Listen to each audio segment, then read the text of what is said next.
I am William Crawford. I am 70 years old and somehow still processing the deepest betrayal a father could ever experience.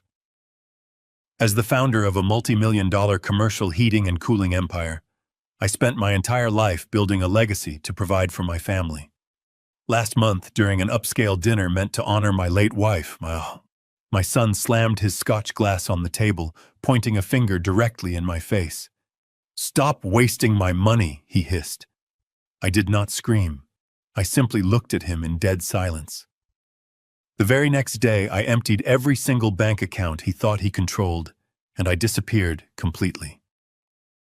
Before I continue this story, let me know where you are watching from in the comments below.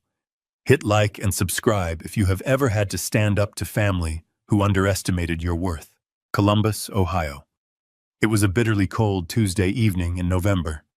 The kind of freezing wind that cuts straight through your overcoat and settles deep into your bones, much like the grief I still carried every single day.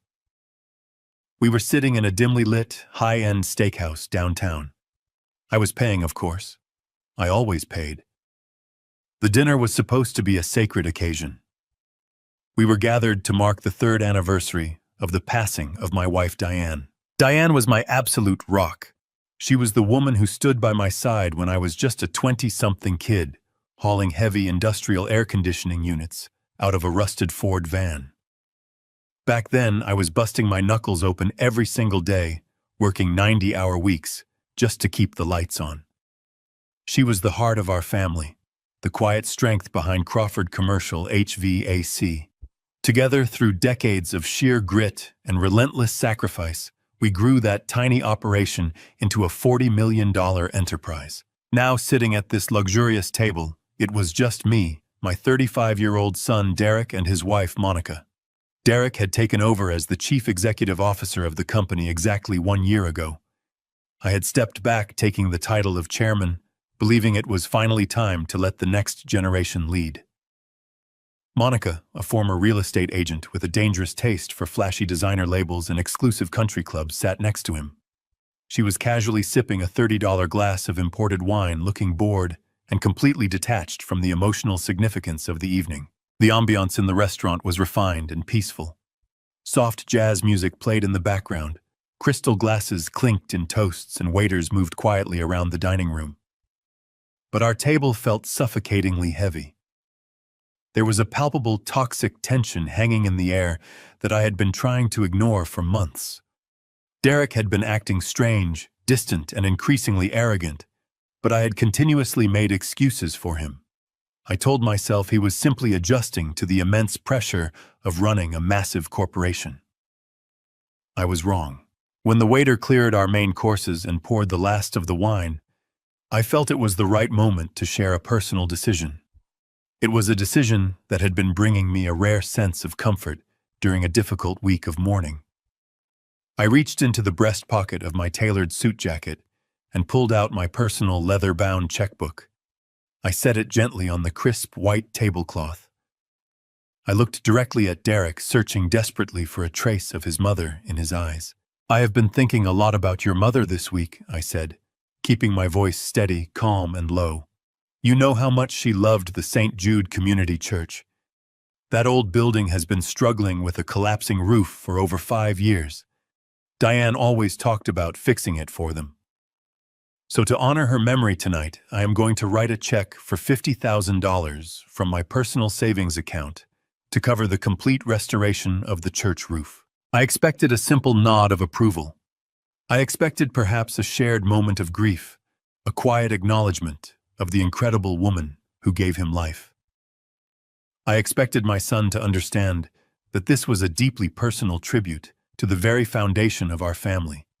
Instead, the reaction I received was instantaneous, visceral, and violently explosive.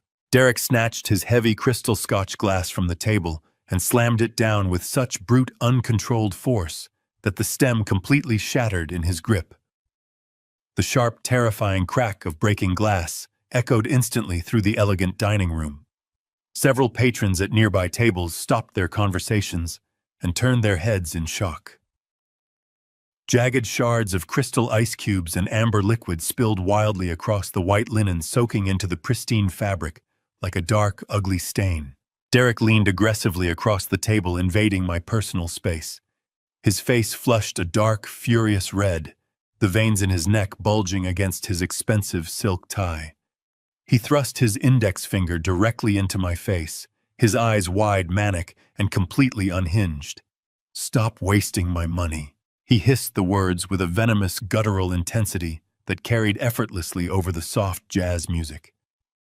"What the hell are you doing writing 50 grand checks to a useless church? Are you losing your mind?" Underneath the table, I heard a sharp, painful thud. Monica had violently kicked his shin, her eyes darting nervously around the room, panicking at the unwanted attention of the wealthy onlookers. Derek flinched from the kick, but his furious, hateful glare remained locked entirely on me. He was breathing heavily, his chest heaving under his custom Italian suit jacket. A jacket completely paid for by the massive empire I built from nothing. I did not flinch. I did not raise my hands. I did not yell back. I just froze completely solid, staring into the eyes of the absolute stranger sitting across from me. The words echoed in my mind with a deafening, paralyzing roar. My money. He had just called my personal savings, the money I bled and sweat for over 4 grueling decades, his money. I had spent 28 years breathing in toxic fiberglass insulation. I had frozen on commercial rooftops in the dead of winter. I had sacrificed my own youth and health so he would never have to know the bitter taste of poverty. I stepped back from the daily grind for just 1 single year. And in that unbelievably short amount of time, his entitlement had mutated into something terrifyingly monstrous. He truly believed he owned my wealth. He truly believed he owned me. The silence that followed was suffocating. The entire restaurant seemed to hold its breath, waiting for the older man to explode, to cause a scene, to put the disrespectful son in his place. But I am not a man who fights in public. I am a man who observes, calculates, and executes. I slowly reached out, picked up my checkbook, and slid it back into my breast pocket. I did not utter a single word of defense or anger. I stood up slowly from the table, my posture perfectly straight.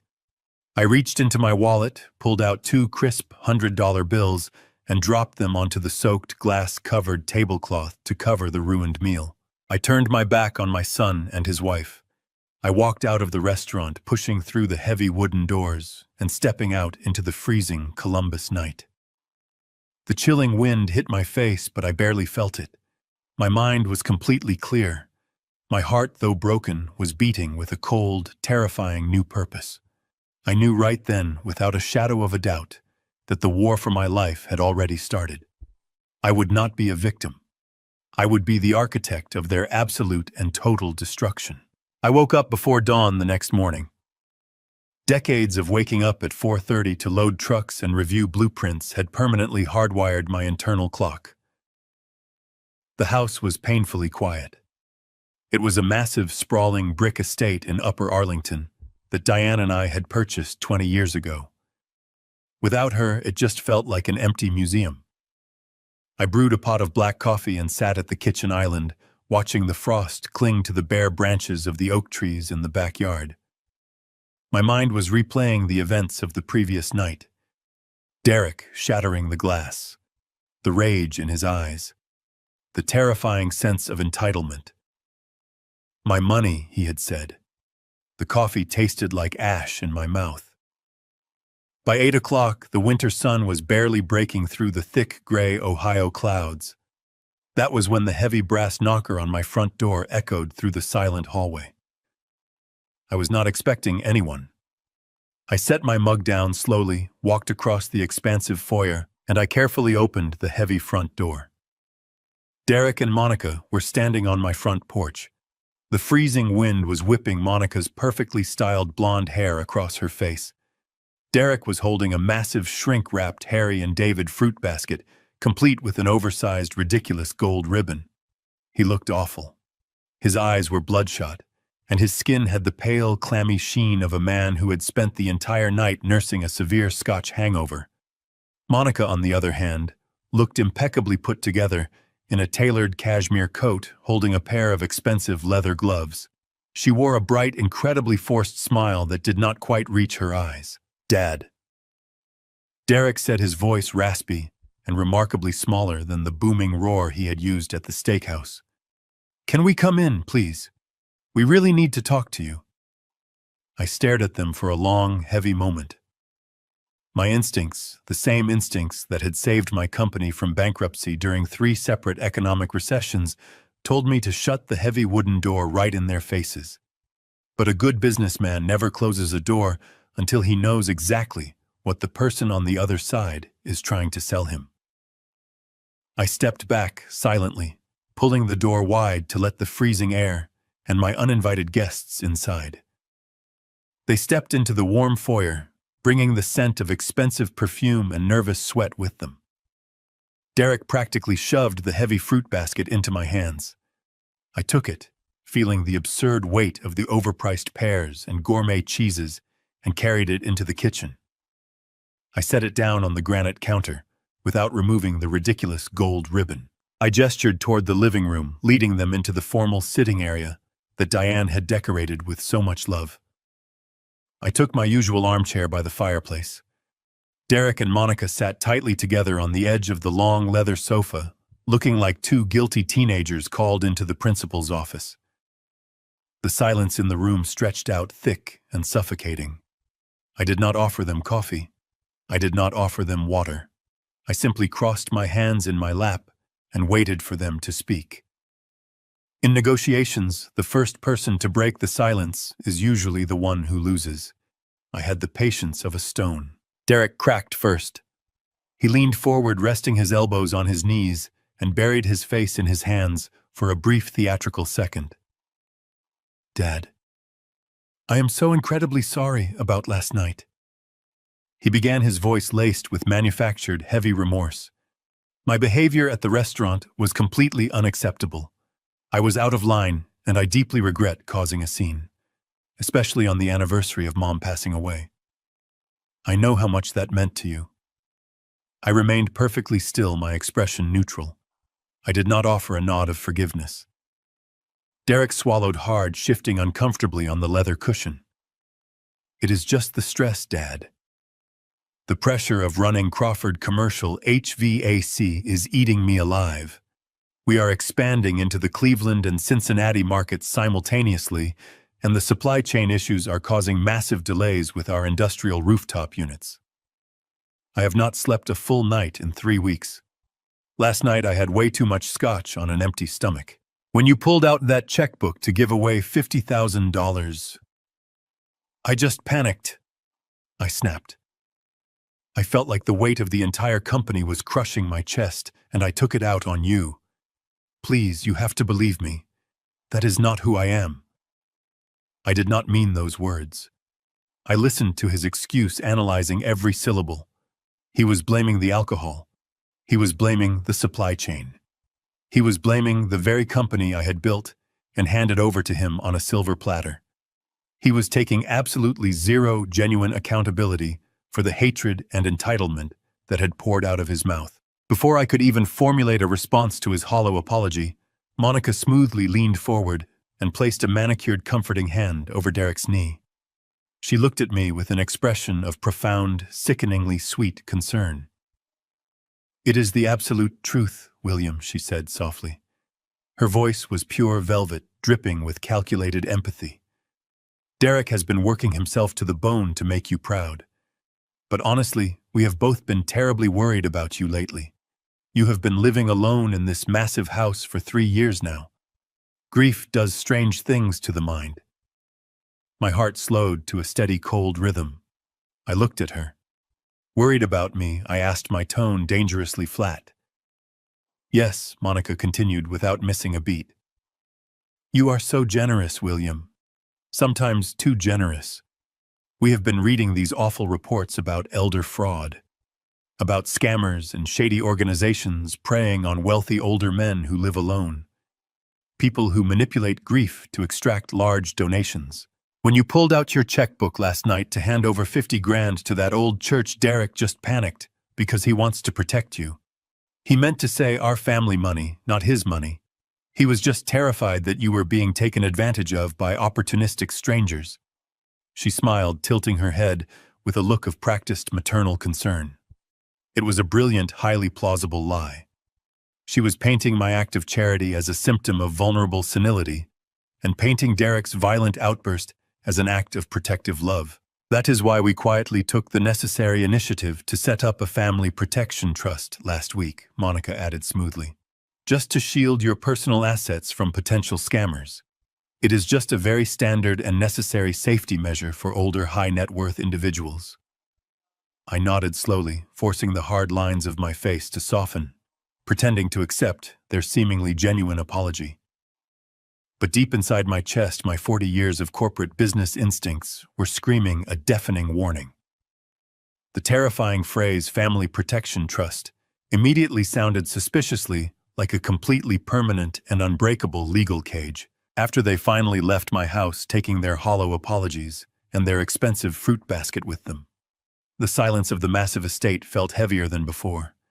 The air inside the foyer was thick with the lingering scent of Monica's perfume and the bitter aftertaste of their rehearsed performance. I needed to clear my head.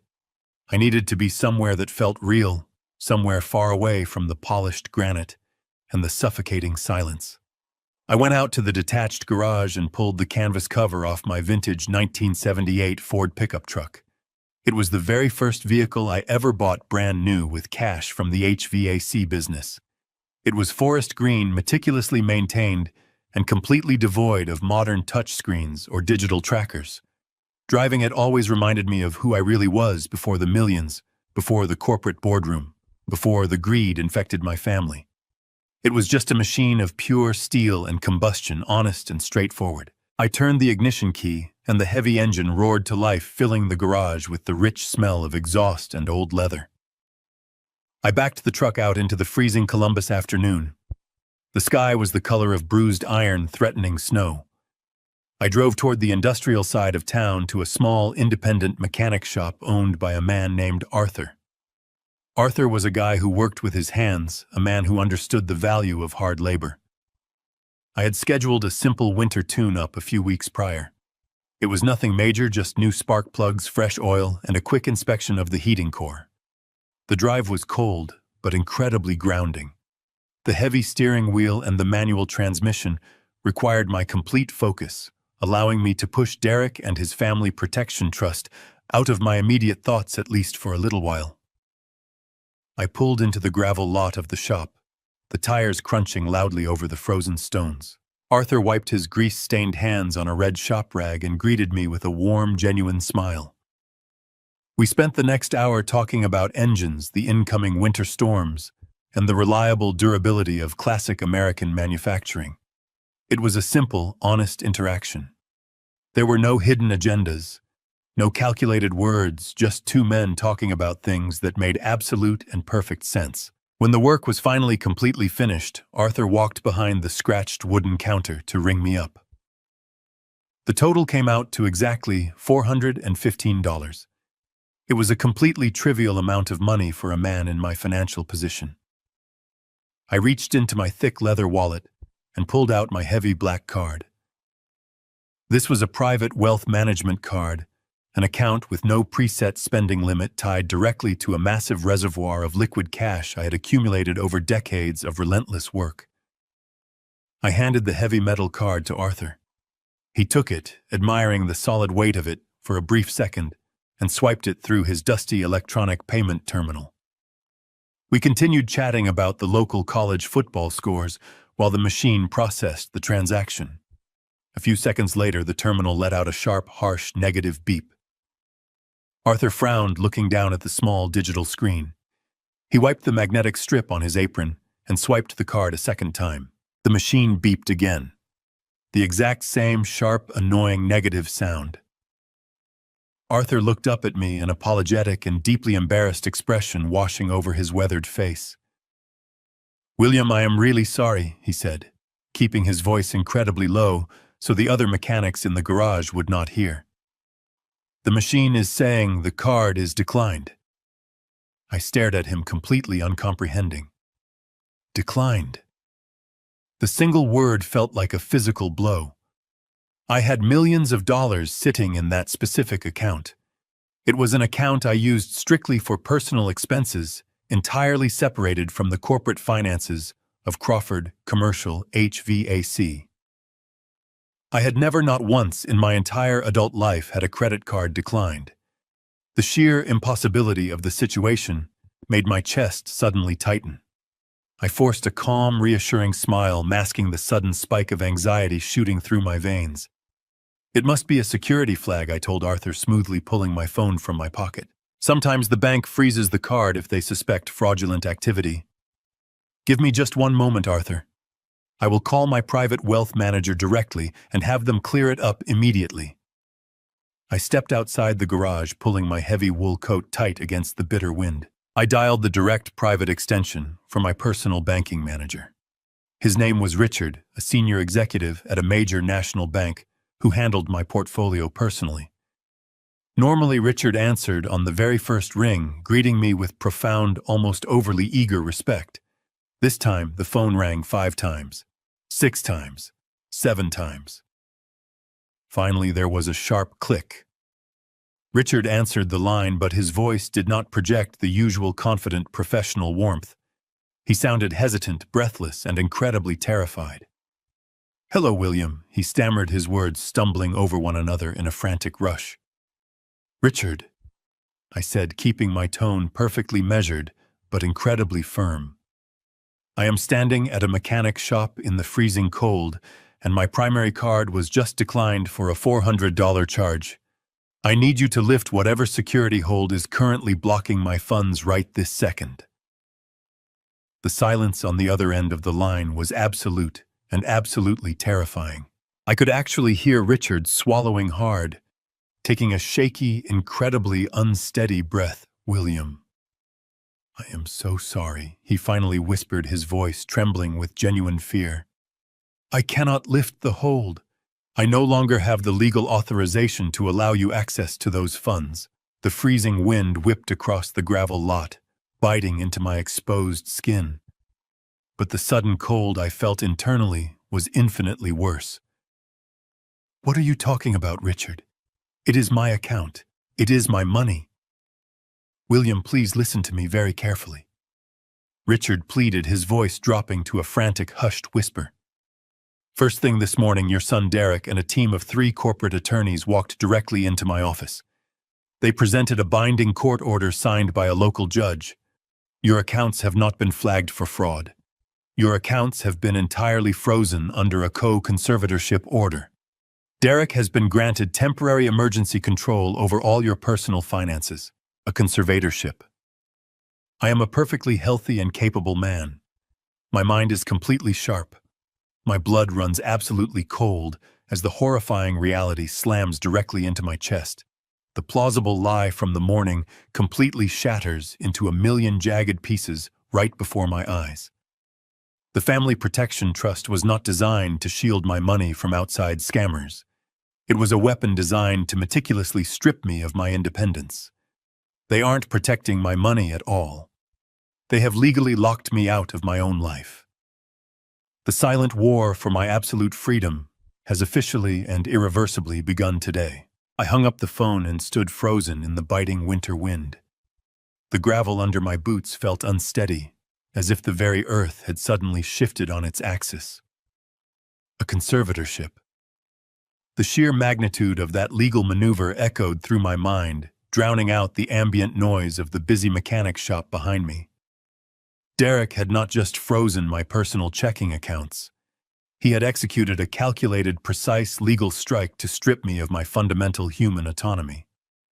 To the state of Ohio, I was suddenly a legally incapacitated old man, entirely dependent on the supposedly benevolent protection of a son who had orchestrated my financial imprisonment. I did not waste time yelling at the sky or cursing my fate. Panic is a luxury reserved for the unprepared. Instead, I climbed back into the freezing cab of my 1978 Ford pickup truck. I slammed the heavy metal door shut, gripped the freezing steering wheel, and jammed the transmission into gear. I had to see the extent of the damage. I had to know exactly how far the infection had spread into the empire I had built from nothing. I drove straight toward the downtown business district, navigating the gray, slush-covered streets with mechanical precision. My destination was the massive glass and steel headquarters of Crawford Commercial, HVAC. I had laid the literal foundation for that building 20 years ago. I knew every structural beam, every ventilation shaft, and every hidden access panel. It was a monument to my life of relentless labor. But as the towering structure came into view against the bleak winter sky, it no longer looked like my crowning achievement. It looked like a fortress currently occupied by a hostile enemy force. I parked my truck in the adjacent parking garage, intentionally avoiding my reserved spot near the front entrance. I wanted to enter quietly, without drawing attention to my sudden arrival. I walked through the sliding glass doors and stepped into the expansive marble-floored lobby. The familiar hum of corporate activity washed over me. Phones were ringing softly at the reception desk. Employees in sharp suits walked briskly across the polished stone, and the low murmur of business deals filled the warm air. Nobody paid any special attention to the 70-year-old man walking toward the back corridor. I bypassed the main reception desk and headed directly for the private executive elevator bank. This was a secure access point, designed exclusively for top-tier management. I reached into my coat pocket and retrieved my heavy gold-trimmed founder badge. It was a unique keycard that granted me unrestricted total access to every single floor-secure room and digital terminal within the entire global corporate network. I held the badge up to the sleek black security scanner, mounted beside the polished steel elevator doors. I anticipated the familiar soft green glow and the quiet metallic click of the unlocking mechanism. Instead, the scanner let out a harsh, abrupt beep. A bright, glaring red light illuminated the digital panel. The display read, "Access denied." I stood there staring at the red light. I swiped the badge a second time. The machine beeped again, flashing that identical, mocking red warning. Access denied. The reality of the situation washed over me like a bucket of ice water. Derek had not just locked me out of my personal bank accounts. He had systematically purged my digital identity from the corporate security mainframe. I was officially a ghost inside the very walls I had paid to construct. My jaw tightened, but I did not create a scene in the lobby. I simply took a step back and leaned casually against the marble wall, blending into the background like an ordinary visitor waiting for a scheduled appointment. I watched the flow of employees moving through the security gates. After about 10 minutes, I spotted a young, incredibly nervous-looking intern balancing a towering stack of cardboard document boxes and 4 oversized cups of coffee. He was fumbling with his security lanyard, desperately trying to scan his badge while keeping the coffee cups from spilling. I recognized the opportunity instantly. As the intern finally managed to trigger the green light on the standard elevator bank, I moved with a speed and fluid precision that completely belied my 70 years of age. I stepped directly behind him, slipping smoothly through the sliding glass security turnstile right before the heavy doors snapped shut. The intern jumped, nearly dropping his precarious load of cardboard boxes, and looked over his shoulder with wide, terrified eyes. I offered him a calm, reassuring smile, projecting the absolute authority of a man who belonged exactly where he was standing. "Do not worry about it, son," I said smoothly, reaching out to steady the top box of documents. "I left my badge up on the top floor. Just hit the button for the executive suite for me, would you?" The young man nodded frantically, his hands visibly shaking as he pressed the glowing button for the top floor. He had absolutely no idea he was aiding an unauthorized infiltration. The elevator ascended smoothly, carrying me upward into the heart of the occupied territory. The doors slid open with a soft chime.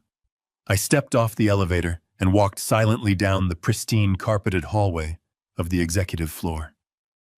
The walls were lined with framed photographs of our major industrial projects. I moved like a shadow, making absolutely no sound. I bypassed the main boardroom and headed straight toward the corner suite that used to belong to my chief financial officer. As I approached the heavy glass door, I stopped dead in my tracks. I peered through the slightly parted blinds. Monica, my son's wife, was sitting behind the massive mahogany desk. She held absolutely no official title in my company. She had no business degree and zero corporate experience. Yet she was casually leaning back in the expensive leather chair, sipping sparkling water. I noticed her left wrist immediately. She was wearing a brand new diamond-encrusted Cartier watch that easily cost $15,000. But the jewelry was not the most horrifying detail. Spread across the mahogany desk were several thick stacks of legal documents. I recognized the distinctive watermarks immediately. She was holding a heavy gold pen, casually signing real estate transfer deeds printed directly on my company's official letterhead. She was actively liquidating Crawford commercial property assets. They were quietly dismantling my entire corporate infrastructure, piece by piece, converting brick and steel into liquid cash without any oversight or legal board approval. She was selling off the physical warehouses and distribution centers I had purchased decades ago, likely funneling the massive profits into whatever offshore shadow accounts they had secretly established. My chest burned with a furious, explosive heat, but my mind remained perfectly cold. I absolutely did not push the heavy glass door open. I did not storm into the office to confront her. Confrontation without leverage is just noise, and I required absolute leverage. I memorized the scene, turned around, and walked silently back down the carpeted hallway. The silent, catastrophic war for my ultimate survival had officially begun. I got into my heavy vintage Ford and merged onto the interstate, heading far away from the polished glass and steel of the downtown business district. A light snow had just started to fall, coating the cold, gray Ohio highways. I knew better than to contact the corporate legal department at Crawford Commercial HVAC. Those lawyers were technically on my payroll, but their daily checks were now signed by Derek. I needed someone whose loyalty belonged exclusively to me. I needed a man who understood the dirty, brutal reality of corporate warfare and possessed the stomach to fight back. I drove 20 miles outside the city limits to a rusted neon-lit diner, sitting alone on a desolate stretch of highway. It was the kind of place where tired truck drivers drank burnt coffee and nobody asked any questions. I parked around the back and stepped inside. The air was thick with the smell of old cooking grease and cheap bacon. Sitting in the back corner booth, nursing a black coffee, was Rick Dalton. Rick was my former attack dog attorney. He had aggressively defended my company against frivolous lawsuits and hostile takeover attempts for over 30 years before retiring to a quiet life of fishing and bourbon. He possessed a brilliant legal mind and an absolute absence of moral hesitation when protecting his clients. I slid into the cracked vinyl booth across from him. He simply took a sip of his coffee and intensely studied my face. "You look like a man who just watched his own funeral." Rick said, his voice gravelly and low. I laid out the entire timeline with surgical precision. I told him about the horrific anniversary dinner, the shattered crystal glass, and the terrifying rage in Derek's eyes when he screamed about his money. I detailed the theatrical apology the next morning, the fruit basket, and Monica's smooth lie about setting up a family protection trust to shield me from elder fraud. I watched Rick's eyes narrow as I explained the declined card at the mechanic shop, the terrified bank manager, and the sudden reality of the court-ordered co-conservatorship. Finally, I told him about the flashing red light at the executive elevator. I described sneaking up to the top floor and watching Monica, a woman with zero official corporate authority, casually signing commercial real estate transfer deeds on my company letterhead. I told him she was actively liquidating our downtown supply warehouses. Rick set his ceramic coffee mug down heavily on the table. He did not look shocked. He looked deeply, intensely analytical. "A conservatorship," Rick murmured, shaking his head slowly, in genuine disbelief. "That is the absolute nuclear option, William. They did not just temporarily lock your checking accounts. They successfully convinced a presiding judge that you are severely mentally incapacitated. They essentially legally declared that you are no longer a functioning adult capable of managing your own daily affairs. It takes extensive, rigorous documentation to pull a stunt like that off. They would absolutely need a licensed medical professional to sign a sworn affidavit confirming your severe cognitive decline. They have been meticulously planning this corporate and personal coup for many months. I need to know exactly how deep this treacherous knife goes, I said, keeping my voice incredibly steady despite the massive adrenaline spike pounding violently in my chest. I need to know exactly what they have stolen, and I need to know it right this second. Rick did not hesitate for a single moment. He reached into his worn leather briefcase and pulled out a battered laptop. He flipped it open right there on the sticky diner table, completely ignoring the young waitress who walked by to top off his mug. He connected to a secure, encrypted mobile hotspot and began typing furiously. The rapid clacking of the plastic keyboard was the only sound between us for several agonizing suspended minutes. Rick was entirely bypassing the standard public search engines, digging directly into the deeply buried county public records and restricted state judicial databases. I carefully watched the reflection of the glowing screen against his thick reading glasses. His jaw tightened remarkably. The Family Protection Trust is a real entity, Rick said, his eyes scanning the dense legal jargon rapidly scrolling across his monitor. But it is not a protective shield, William. It is a massive financial vacuum.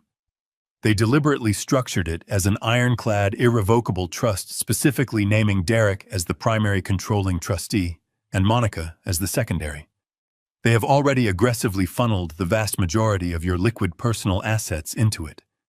The fraudulent conservatorship gave them the absolute legal authority to move your money instantly without requiring a single authorizing signature from you. You are completely legally locked out of your own life savings. But those commercial real estate transfers you clearly saw Monica signing, that is what truly worries me the absolute most. They are rapidly liquidating your prime commercial properties to immediately generate massive amounts of highly untraceable cash. Rick fell completely silent again, his fingers flying rapidly across the keys as he drastically shifted his search parameters. He swiftly opened a brand new tab, pulling up the secure county property tax assessments and residential deed records. He carefully typed in the specific address of my massive, sprawling brick estate located in Upper Arlington, the beautiful home where Diane and I had joyfully raised our entire family, the quiet home where I had slept peacefully just last night, the grand home I had completely and proudly paid off 20 full years ago. The digital loading icon spun in a continuous, agonizing circle for what felt like an absolute eternity. Finally, the page successfully populated with a dense, complicated block of official government text. Rick abruptly stopped typing. He took a slow, incredibly heavy breath and looked directly up at me. His expression was significantly grimmer than I had ever seen it in our entire 30-year professional relationship. "William," he said quietly, his voice carrying a dark weight that made my stomach instantly drop. "I need you to brace yourself." Rick turned the laptop completely around and slid it across the sticky table so it faced me directly. I looked straight down at the glowing screen. There, in stark black and white digital text, was the official deed to my Upper Arlington estate. But my name was completely gone. In its place, listed as the absolute sole owners of the property, were Derek and Monica Crawford. The date of the fraudulent transfer was stamped clearly at the bottom. It had been executed 3 weeks ago. My signature had been entirely flawlessly forged. My blood ran completely cold. The chilling reality of my dire situation finally crystallized with absolute, terrifying clarity. I did not just lose my company or my bank accounts. I had literally lost my only physical sanctuary. If I went back to that house right now and angrily confronted them with this profound, unforgivable betrayal, they would not just simply ignore me. They could legally evict me on the very spot, call the local police, and have me immediately arrested for trespassing in what used to be my own home. I walked out of that greasy diner with Rick Dalton's grim warning ringing in my ears. The freezing night air hit my face, but I felt absolutely nothing. My own son had forged my signature. He had stolen the very house where his mother had rocked him to sleep. If I drove back to my estate right now, I would be walking into a legal trap. Derek and Monica could have me arrested for trespassing. I climbed into the cab of my vintage pickup truck and drove to a modest motel on the edge of the county line, paying in cash. I sat on the lumpy mattress and stared at the wall. Panic is the ultimate enemy of logic. I had to dismantle Derek's illusion of absolute control. To do that, I needed the undeniable proof of his corporate theft. Derek always looked at me like I was an obsolete dinosaur. He genuinely believed that because I did not understand modern cloud computing, I was completely blind to the internal mechanics of the company. He thought his newly installed corporate firewalls and digital tokens had permanently locked me out of the accounting systems. He had successfully deactivated my administrative keycard and revoked my remote access passwords. But Derek was arrogant, and arrogance breeds catastrophic oversights. He had completely forgotten the foundational history of the building. 20 years ago, I personally oversaw the installation of the original internal server architecture. Before cloud storage became the corporate standard, we relied on a heavily fortified physical mainframe located deep in the concrete basement of the headquarters. When we transitioned to newer systems, I mandated that the core mainframe remain actively tethered to the network as a fail-safe redundancy. I had my engineers install a hardwired master override protocol. It was an off-the-grid access terminal bypassing every external firewall. It was strictly tied to my physical biometrics. I did not need a digital password. I just needed my own body. I reached out to Mike Navarro, a highly resourceful private investigator. I kept on retainer for years. I met Navarro in the deserted parking lot of a grocery store at midnight. I did not give him the emotional details of my son betraying me. I handed him an envelope of cash and told him I needed a military-grade encrypted hard drive with the highest possible transfer speed. Navarro nodded, handed over a heavy black metal casing, and drove away without asking a single question. I sat in my truck, watching the dashboard clock slowly tick forward. I needed the building to be completely abandoned. I needed the late-night cleaning crews to finish their rounds. I waited until the digital numbers glowing on my dashboard clicked to exactly 2 o'clock in the morning. Then I put the truck in gear and drove back toward the glass and steel fortress I had built. I parked 2 blocks away in a dark alleyway. I pulled the collar of my heavy wool coat up and walked briskly toward the rear loading docks of the Crawford headquarters. Derek had recently spent hundreds of thousands of dollars upgrading the perimeter security, installing high-definition cameras and motion sensors at every main entrance. But he did not know about the old maintenance tunnel. Back when the building was first constructed, I insisted on a subterranean service corridor that connected the primary electrical grid to the municipal storm drains. The entrance was hidden behind a rusted industrial dumpster, completely out of the sightline of his fancy new cameras. I slipped behind the steel bin and found the old iron grate. I pulled a heavy crowbar from my coat, jammed it under the iron edge, and pulled with all the strength my 70-year-old arms could muster. The grate groaned and lifted. I slid down into the damp darkness of the tunnel. I navigated the narrow passage using a small tactical flashlight, my boots splashing softly against the shallow puddles. I reached the heavy reinforced steel door at the end of the tunnel. This was the true back door into the facility, a door that did not rely on modern electronic keypads. I reached into my pocket, pulled out a heavy brass skeleton key I had carried for 2 decades, and slid it into the mechanical lock. The tumblers clicked perfectly into place. I pulled the door open and stepped silently into the sub-basement of the Crawford headquarters. The air down here was cold, dry, and heavily filtered. The ambient hum of massive cooling fans echoed off the concrete walls. I walked through the dimly lit corridors, bypassing the massive electrical panels. I headed straight for the central server room. It was a standalone concrete bunker secured behind a thick security door. I approached the access panel. It was an older model untouched by Derek's technological renovations. I placed my right hand onto the glass surface of the scanner. A thin line of red light slowly swept across my palm, mapping the unique ridges of my fingerprints. The machine let out a mechanical hum, processing the physical data. Next, a small digital lens extended from the wall panel. I leaned forward, aligning my right eye with the glowing green targeting reticle. The scanner pulsed, casting a bright beam of light directly into my pupil. It was analyzing the complex vascular structure of my retina cross, referencing the biological markers against the foundational code of the master override protocol. For 3 agonizingly long seconds, the terminal remained entirely silent. My heart pounded heavily against my ribs.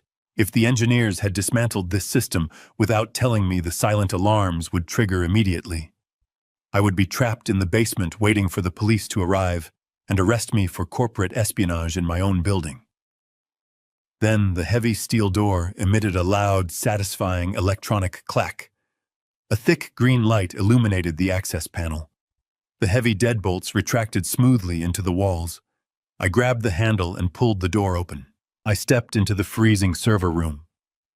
Rows of towering black server racks stood like silent sentinels, blinking with thousands of tiny blue and green lights. The noise of the cooling units was deafening, but to me it sounded like absolute victory. I walked to the console at the center of the room.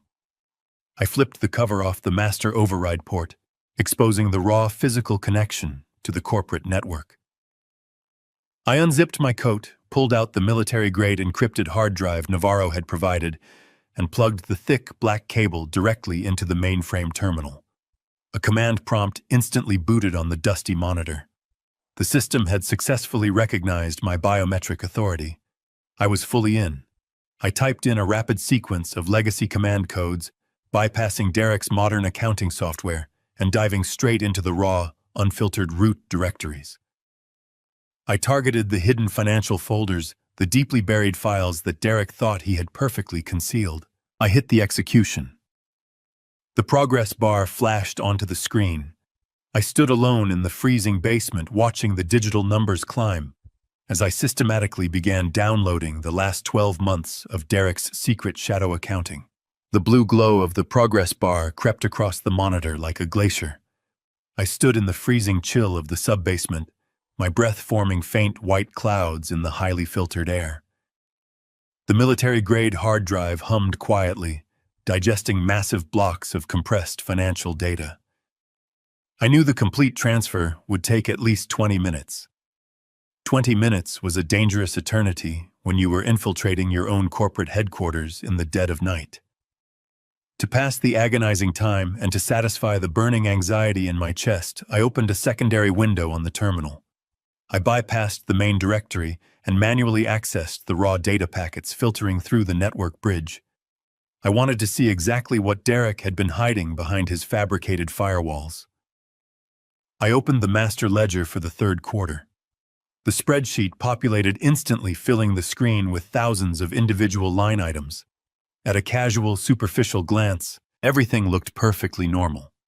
The payroll distributions were accurate. The standard supplier invoices matched the quarterly projections. The overhead costs for our distribution centers aligned with historical averages. Derek had hired someone incredibly skilled to paint this beautiful, fraudulent picture. But I did not build a $40 million empire by looking at the surface. I knew the intricate rhythm of this company better than I knew my own heartbeat. I isolated the outgoing vendor payments and filtered them by origination date, specifically targeting the exact month Derek officially assumed the role of Chief Executive Officer. The true story emerged almost immediately. Hidden beneath the massive, legitimate purchases of industrial copper piping and commercial-grade refrigerants, there was a steady, rhythmic bleed. I found a recurring weekly outgoing wire transfer routed to an entity listed as Apex Logistics Solutions. The invoices were vaguely coded as expedited supply chain management fees. They were consistently billed at $45,000 a week. I cross-referenced our approved vendor database. Apex Logistics Solutions did not exist in our system before last November. I ran a secondary search through the state corporate registry database using the raw command terminal. Apex Logistics Solutions was a limited liability company registered to a generic post office box in Delaware. The listed managing director was a corporate proxy firm. It was a classic textbook shell company. My son was bleeding Crawford commercial HVAC dry. I kept digging, my fingers moving across the plastic keyboard with a cold, mechanical fury. Apex was just the beginning. I uncovered 5 more ghost entities: Horizon Strategic Ventures, Summit Global Purchasing, Pinnacle Consulting Partners. Every single one of them was a fabricated shell siphoning hundreds of thousands of dollars out of our operating capital under the guise of vague administrative services and imaginary consulting fees. Over the last 12 months, Derek had effortlessly embezzled nearly $4 million directly from the primary operational accounts. The sheer scale of the theft was staggering, but as I scrutinized the balance sheets, a terrifying inconsistency caught my eye. $4 million was a massive hemorrhage, but Crawford Commercial HVAC generated $40 million in annual revenue. A $4 million deficit would certainly hurt our quarterly profit margins, but it would not completely bankrupt the infrastructure. Yet the internal cash flow indicators were flashing severe red warnings. The company was drowning in a severe liquidity crisis. I dug deeper into the central collateral registries, holding my breath as the encrypted files slowly decrypted onto the screen. What I found next made the physical embezzlement look like a minor administrative error. Derek was not merely stealing cash to fund his luxurious lifestyle. He was actively utilizing the entire corporate entity as collateral. I opened a deeply buried directory labeled Offshore Liabilities. My son had taken the physical assets of Crawford Commercial HVAC, the heavy machinery, the sprawling distribution warehouses, the fleet of 300 service trucks, and he had legally pledged them against massive, highly leveraged offshore margin accounts. He was borrowing tens of millions of dollars from unregulated international financial institutions, using the lifeblood of my company to guarantee the massive loans. He was funneling the borrowed capital into high-risk, incredibly volatile foreign exchange markets and aggressive short-term investment strategies. He was playing the ultimate game of financial roulette gambling with the foundation of the empire I had sacrificed my life to build. If those offshore margin calls suddenly failed, the international lenders would legally seize every asset tied to the Crawford name. They would take the warehouses. They would take the trucks. They would take the tools right out of my employees' hands. Derek had effectively strapped a massive financial bomb to the very core of the company, and the timer was ticking down rapidly. My chest tightened with a suffocating, blinding rage.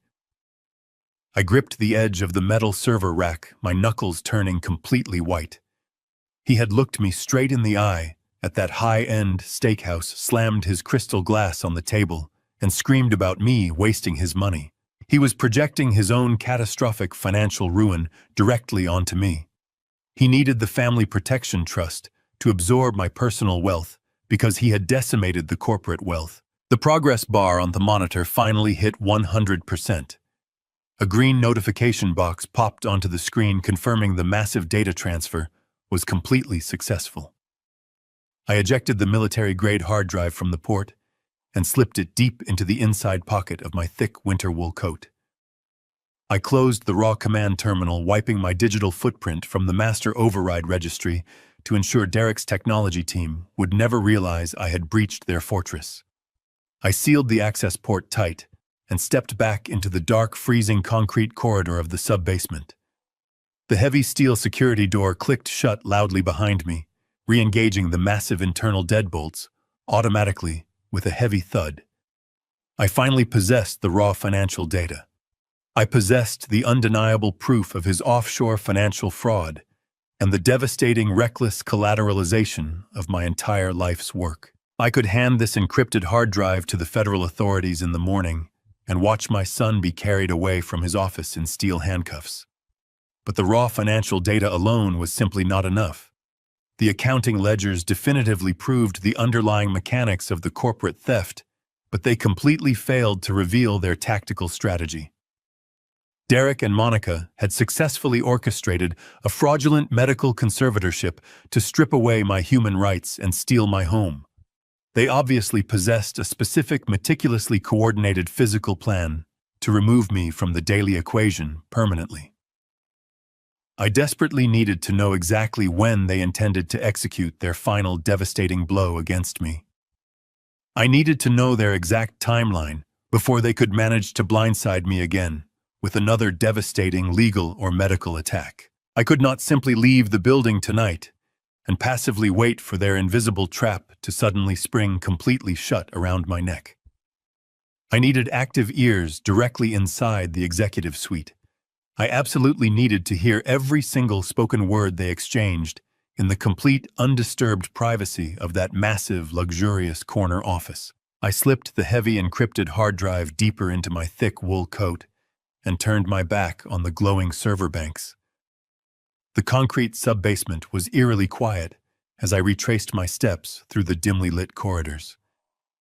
I had secured the raw financial data, but data was merely a historical record of what Derek had already stolen.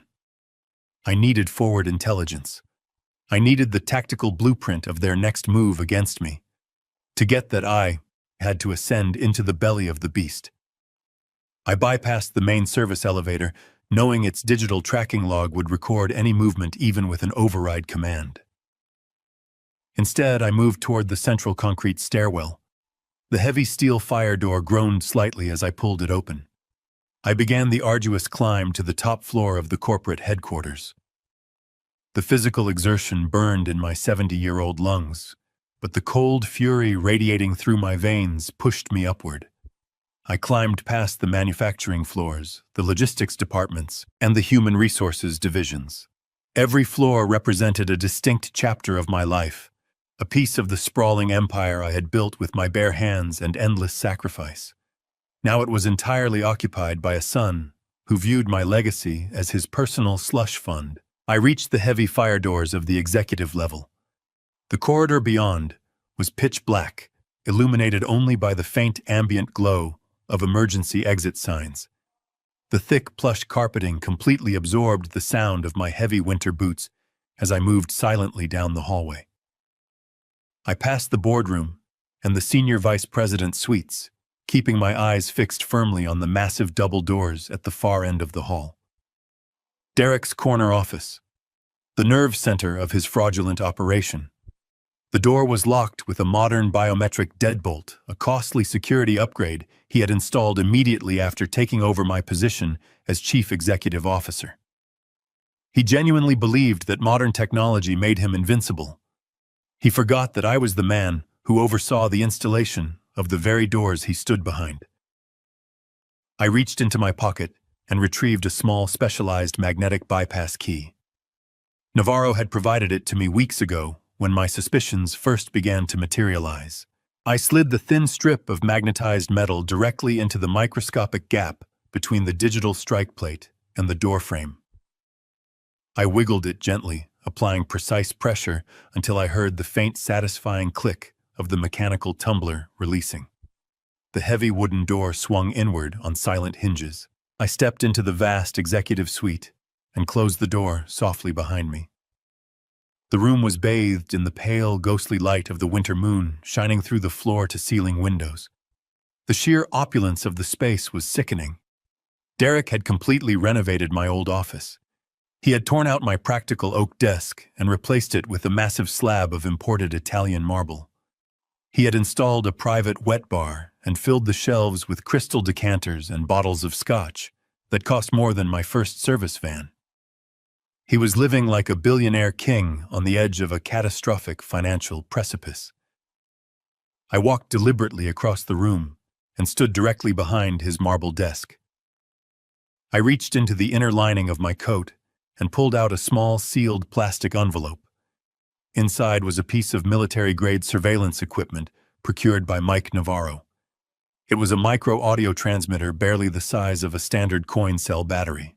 It was equipped with an omnidirectional condenser microphone capable of picking up a mere whisper from 30 feet away. The device was incredibly powerful, but it had one significant vulnerability. It required a continuous power source to maintain an active transmission for more than 48 hours. I could not risk the battery dying before Derek and Monica revealed their final devastating plan. I needed a permanent power supply. I looked down at the right corner of the marble desk. Resting there was a heavy custom-crafted brass reading lamp. My heart tightened with a sharp, unexpected pang of sorrow. I had commissioned that specific lamp from a local artisan as a gift for Derek on the day I officially promoted him to Chief Executive Officer. It was meant to symbolize the passing of the torch, a beacon to guide him through the difficult decisions of corporate leadership. Now that deeply sentimental gift was going to become the very instrument of his absolute downfall. I pulled a small multi-tool from my pocket and unfolded the precision screwdriver.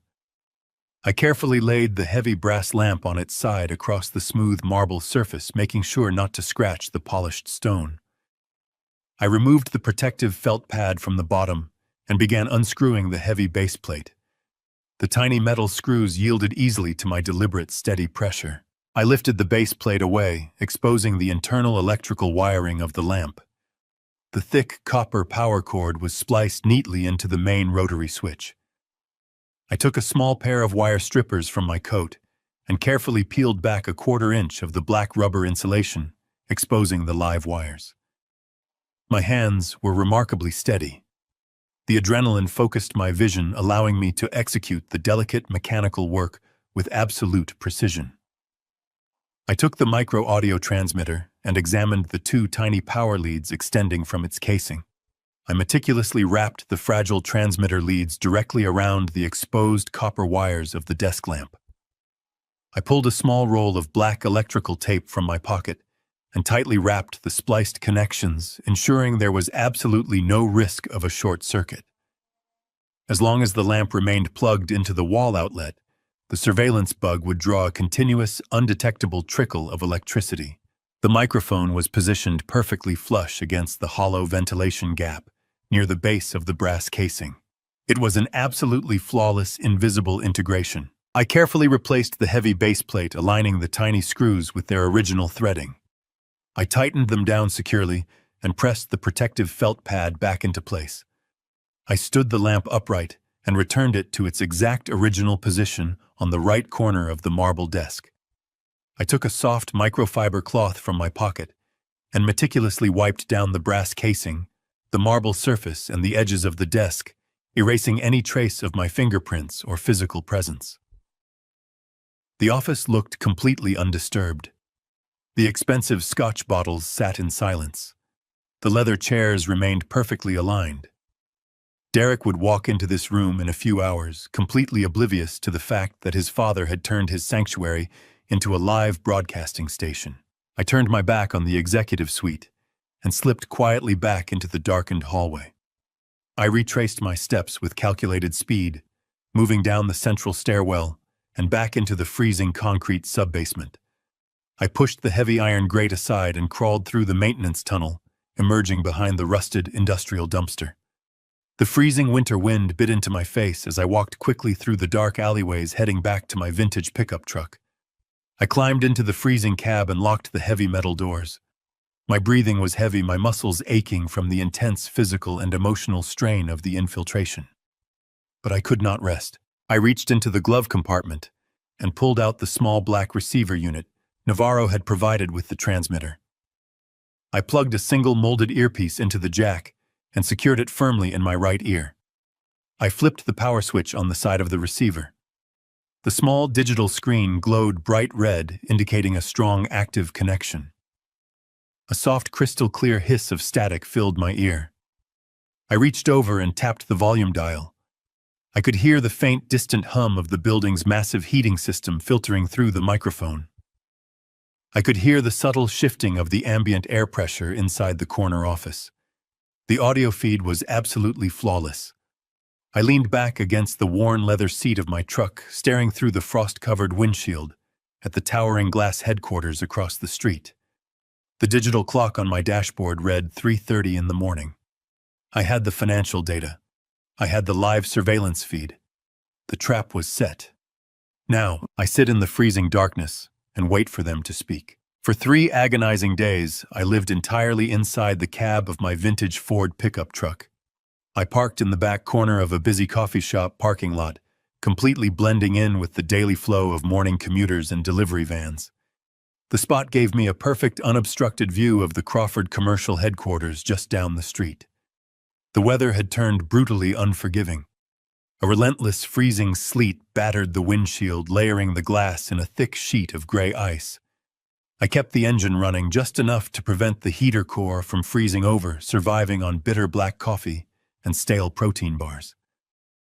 My entire existence had been violently reduced to the continuous soft hiss of static playing through the molded plastic earpiece secured firmly in my right ear. I was a phantom haunting the perimeter of my own stolen empire. The micro-audio transmitter I had meticulously wired into Derek's brass reading lamp functioned with terrifying perfection. The microphone was incredibly sensitive. I could hear the faint scratching of his expensive fountain pen against paper. I could hear the subtle shifting of his leather executive chair. I could hear every single mundane corporate conversation, every supply chain complaint, and every routine vendor negotiation. Listening to my son play the role of the visionary chief executive officer made my stomach churn with a sickening blend of profound sorrow and escalating rage. He sounded so incredibly confident, projecting the false authority of a self-made man, completely ignoring the fact that he was standing on the foundation of my lifetime of grueling labor. But I did not let my focus waver for a single second. Patience is the ultimate weapon of an experienced hunter. I knew they would eventually slip. I knew the silence would break. On the afternoon of the third day, the freezing sleet finally transitioned into a heavy, blinding snowstorm. The sky above Columbus darkened prematurely, casting a grim, oppressive shadow over the sprawling industrial district. The coffee shop parking lot began to empty out as people rushed home to escape the treacherous road conditions. I remained perfectly still in the driver's seat, my hands resting heavily on the cold steering wheel. I adjusted the volume dial on the black receiver unit resting on the passenger seat, amplifying the audio feed to block out the rhythmic thumping of the truck windshield wipers. Derek was wrapping up a phone call with a regional logistics manager, discussing delays in commercial freight shipping. His tone was dismissive and arrogant, lacking the fundamental respect required to manage a blue-collar workforce. I shook my head in the dark cabin of the truck. He fundamentally misunderstood the mechanics of respect. When the call finally disconnected, a brief, heavy silence settled over the executive corner office. Then I heard the unmistakable sound of the heavy wooden door swinging open. The biometric deadbolt clicked loudly, signaling an authorized entry. The sharp, rapid clicking of high heels echoed sharply across the imported marble floor. It was a distinctive, aggressive stride that I recognized instantly. Monica had arrived. The sudden shift in the atmosphere of the room was completely palpable, even through the tiny earpiece. Derek let out a long, heavy sigh, the manufactured corporate bravado immediately draining from his voice. Monica did not offer a greeting. She did not ask about his day. The clicking of her heels stopped directly in front of the marble desk. "Did the medical certificate completely clear through the county clerk yet?" Monica asked. Her voice was incredibly sharp, laced with a toxic, impatient anxiety that cut straight through the faint static of the transmission. "I swear to God, if there is a single delay in the judicial processing, I am going to lose my mind. That hack psychiatrist charged us $50,000 in untraceable cash just to backdate the evaluation paperwork. He guaranteed the expedited filing. If we do not have the certified judicial stamp by tomorrow morning, I am personally going to his private clinic and demanding a full refund." I sat frozen in the cab of my truck. The bitter cold, seeping through the floorboards, suddenly paled in comparison to the absolute ice flooding my veins. $50,000 in cash. A hack psychiatrist. Backdated evaluation paperwork. My mind raced rapidly, piecing together the horrifying fragments of their calculated conversation. I tightened my grip on the steering wheel, my knuckles turning completely white against the worn green leather. They had not just manipulated the legal system with a standard family trust. They had orchestrated a highly illegal, profoundly malicious medical conspiracy.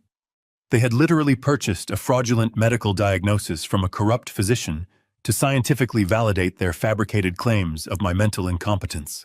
Derek let out a low, incredibly dark chuckle. It was a sound completely devoid of any human empathy or familial loyalty. It was the sound of pure, unadulterated greed securing a permanent victory. "Relax," Monica Derrick replied, his voice dripping with arrogant, overwhelming satisfaction.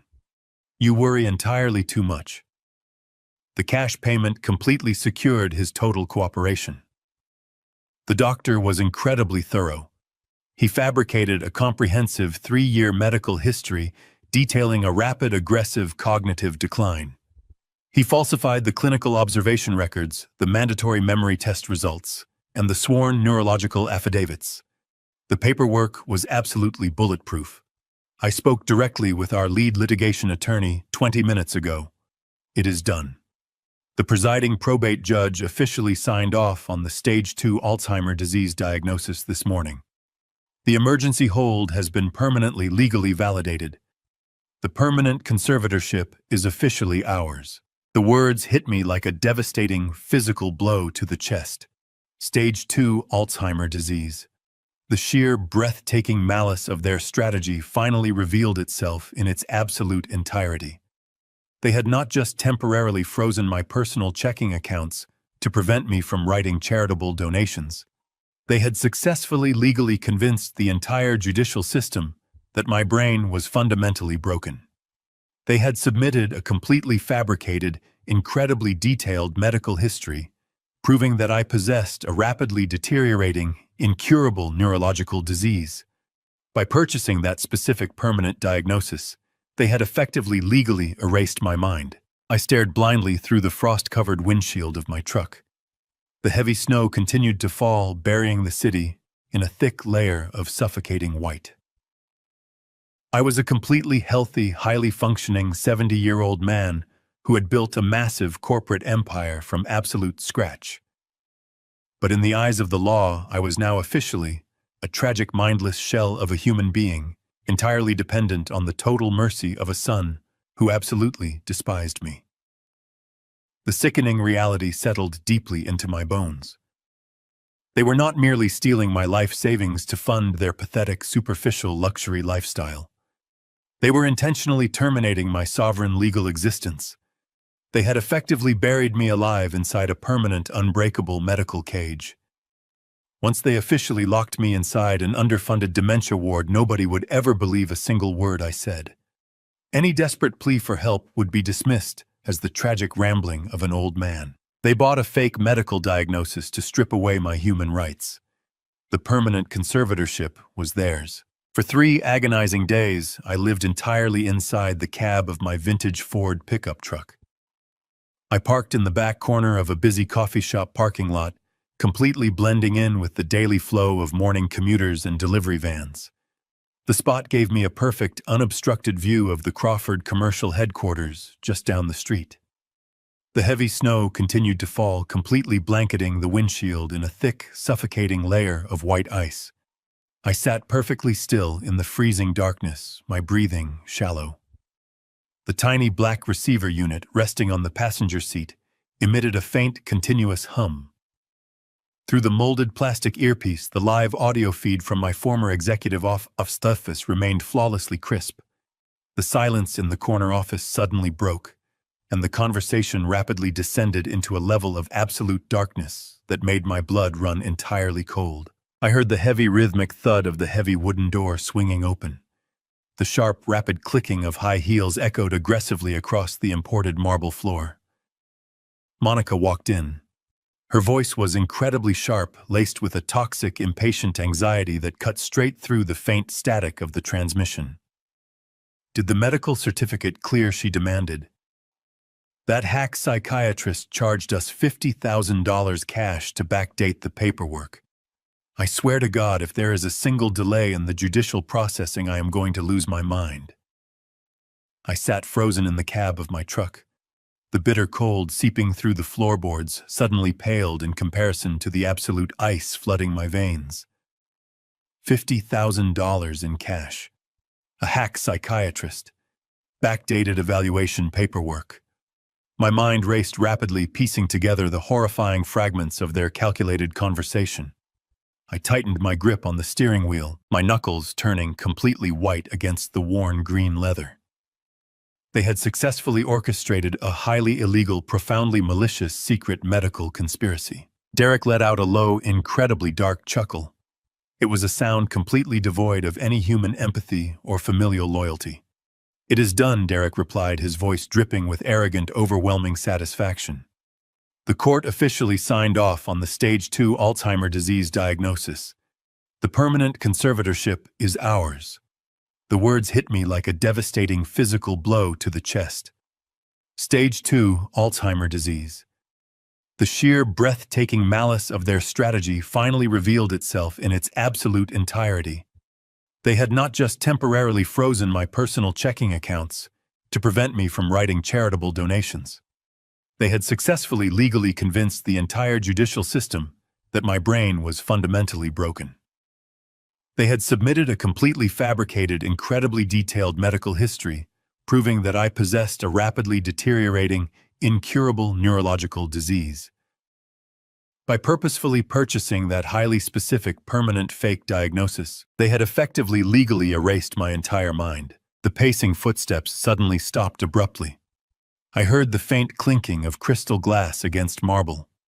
Derek was casually pouring himself another expensive drink, celebrating his magnificent impending victory over the man who had given him everything.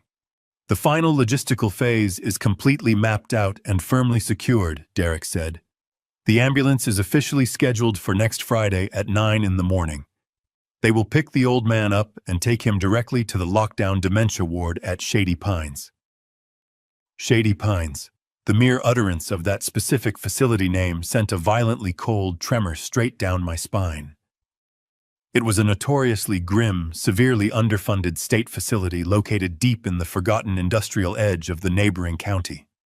It was an overcrowded, profoundly bleak concrete fortress, deliberately designed exclusively for the completely forgotten and the desperately destitute. It was a terrible place where severely incapacitated wards of the state were heavily medicated and locked away behind reinforced steel doors and frosted safety glass. Through the earpiece, I heard Monica let out a sharp, genuine laugh. It was a vicious, glittering sound that echoed around the cavernous executive suite. Shady Pines. Monica repeated, her voice dripping with profound amusement and absolute malice. "That is absolutely brilliant, my Derek. Once he is securely locked in the memory ward, nobody will believe a word he says. If he tries to report us for corporate embezzlement, the underpaid nursing staff will simply sedate him and document it as a severe paranoid delusion. He will be entirely neutralized. The physical extraction on Friday morning is merely the final operational cleanup," Derek stated smoothly. "We wire the $12 million in cash to the hidden Cayman accounts on Thursday night and file for corporate bankruptcy on Monday.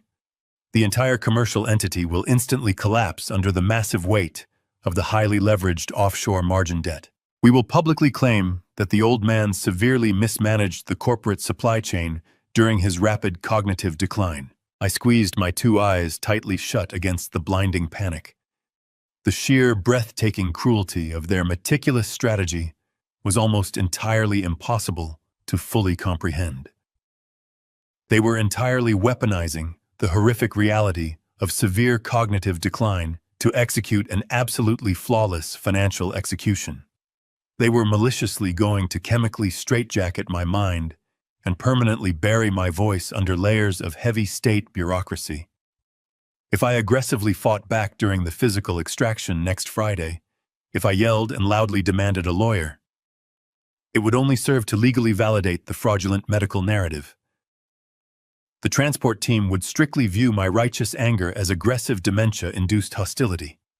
I would be violently physically restrained, tightly strapped to a medical gurney, and forcibly injected with heavy sedatives before I even reached the bleak concrete walls of the state asylum. I reached up with a freezing, trembling hand and slowly pulled the molded plastic earpiece out of my right ear. The faint hissing static was instantly replaced by the loud, howling, bitter winter wind aggressively battering the frosted exterior metal panels of my truck. The chilling reality of their impending devastating timeline was officially completely set.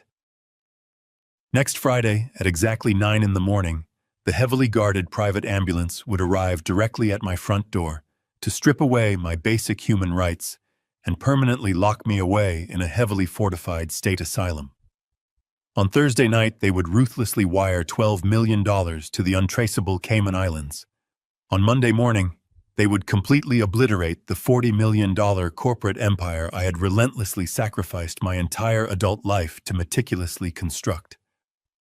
They had formulated a perfectly synchronized, utterly flawless, deeply evil plan to thoroughly steal my vast wealth, entirely destroy my proud legacy, and completely erase my human existence. But they had confidently made one absolutely catastrophic, undeniably fatal miscalculation. They firmly believed I was currently lying fast asleep in my stolen house, blissfully unaware of the sharp guillotine swinging rapidly toward my exposed neck. They did not yet truly know I had the military-grade encrypted hard drive resting heavily in my coat pocket. They did not know I had recorded every single damning syllable of their horrific conspiracy. I turned the ignition key, and the heavy engine roared aggressively to life. I jammed the heavy transmission forcefully into drive. The long time for my silent observation was officially over. I pulled away from the curb, my heavy tires crushing the fresh layer of snow that covered the dark pavement. The blizzard was intensifying, but the treacherous road conditions meant absolutely nothing to me now. My mind was sharp-focused entirely on the devastating timeline ticking down in my head. I did not return to the cheap motel. I drove straight through the howling storm toward the affluent suburbs of Dublin, heading directly for Rick Dalton's private residence. It was 4 a.m. when I pulled into his winding, tree-lined driveway. I walked up to the heavy oak front door and pounded my frozen fist against the wood until the porch lights finally flickered on. Rick answered the door, wearing a thick robe, his eyes narrowed in sleep. But the moment he saw the absolute dead-cold look on my face, he did not ask a single question. He simply stepped aside and ushered me into his warm, dimly lit home office. I sat down heavily in a leather wingback chair. I pulled the military-grade encrypted hard drive from my winter coat and set it on his mahogany desk. Then I unclipped the black audio receiver from my belt, placed it next to the drive, and hit the playback button. Rick stood perfectly still, his arms crossed over his chest, as the crystal-clear recording filled the quiet room.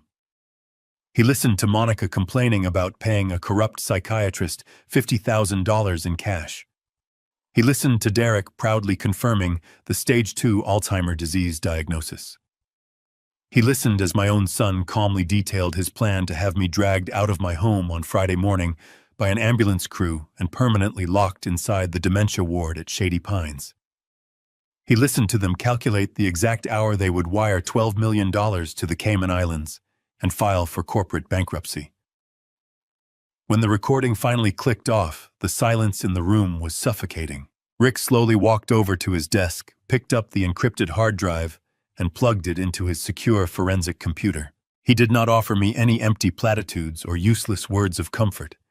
He knew I did not need sympathy. I needed a war plan. Rick launched a series of complex data decryption tools, his eyes scanning the raw financial ledgers I had pulled from the subterranean corporate mainframe. For nearly an hour, the only sounds in the office were the howling wind outside the window and the rapid clicking of Rick's keyboard. He was meticulously tracing the origin points of the massive offshore margin accounts Derek had established. He followed the digital trail of the 6 fabricated shell companies, cross-referencing their outgoing wire transfers with international banking registries. Suddenly, Rick stopped typing. He leaned close to the monitor, reading a deeply buried sequence of transactional codes. He pulled off his reading glasses and rubbed his eyes with a profound, heavy exhaustion. "William," Rick said, his voice entirely devoid of its usual aggressive confidence. "The situation is drastically worse than simple corporate embezzlement. Derek has not merely been siphoning your operating capital to fund a lavish lifestyle. He has been systematically liquidating your entire corporate infrastructure to cover catastrophic, incredibly reckless investment losses." I looked at him, demanding absolute clarity. Rick turned the monitor toward me. He opened a hidden directory linking the offshore margin accounts to a highly unregulated black market cryptocurrency exchange based out of Eastern Europe. Derek had been aggressively day trading volatile digital assets, using extreme illegal institutional leverage.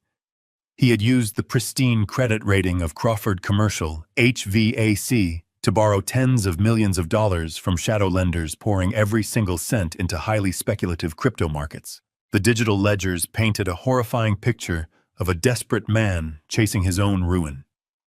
Derek had completely lost a staggering $20 million over the past 8 months.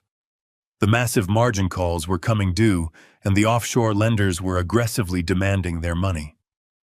Derek had completely exhausted the corporate cash reserves. He had leveraged the warehouses, the service trucks, and the heavy machinery to the absolute maximum legal limit.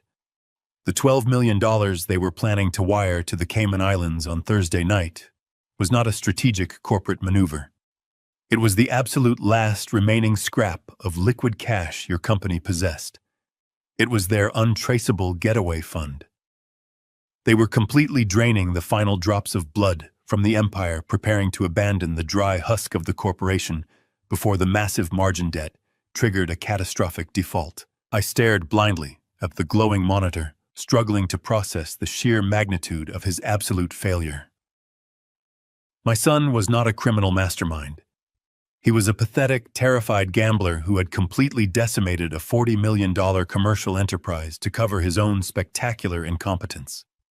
He had destroyed my life's work simply because he was too arrogant to admit he was losing. But the financial devastation was only a fraction of the true horror.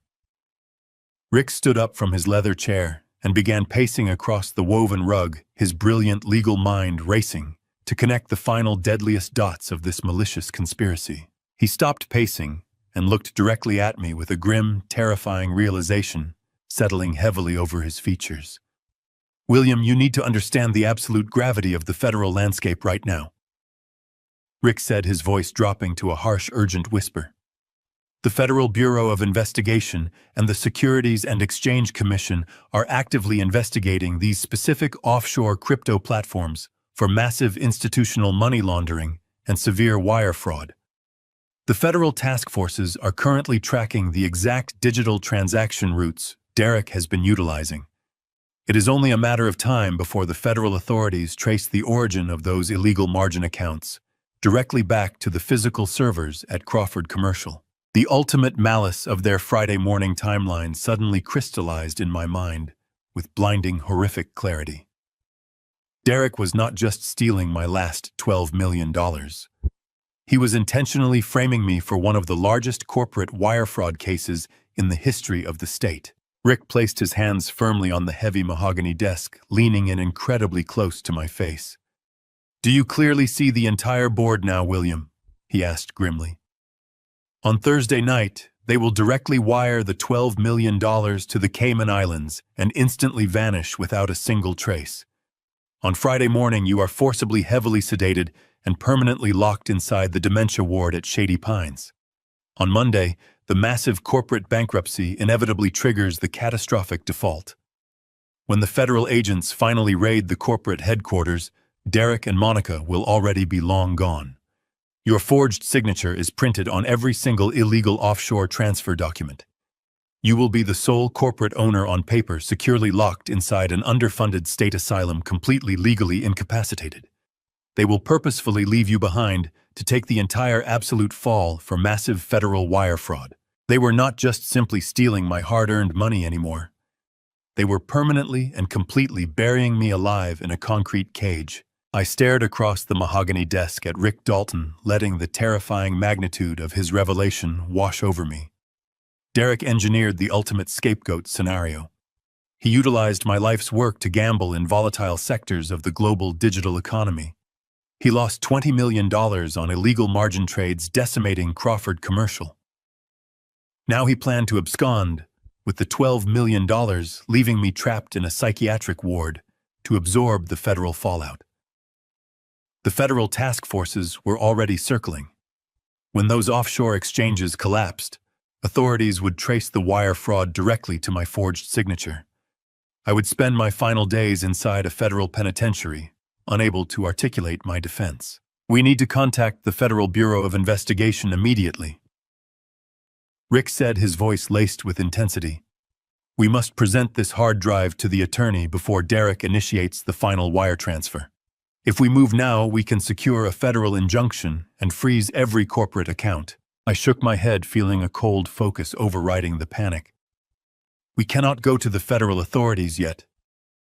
Rick, I replied, my voice steady.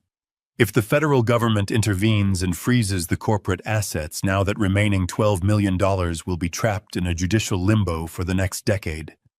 The government will seize the operational accounts as evidence in a wire fraud investigation. The company will instantly default on payroll. My employees will lose their jobs, health insurance, and livelihoods by Friday afternoon. The commercial empire I built from scratch will bleed out and die on a federal autopsy table. I cannot allow my workforce to suffer for my son's greed. I must secure that money before the authorities even know it exists.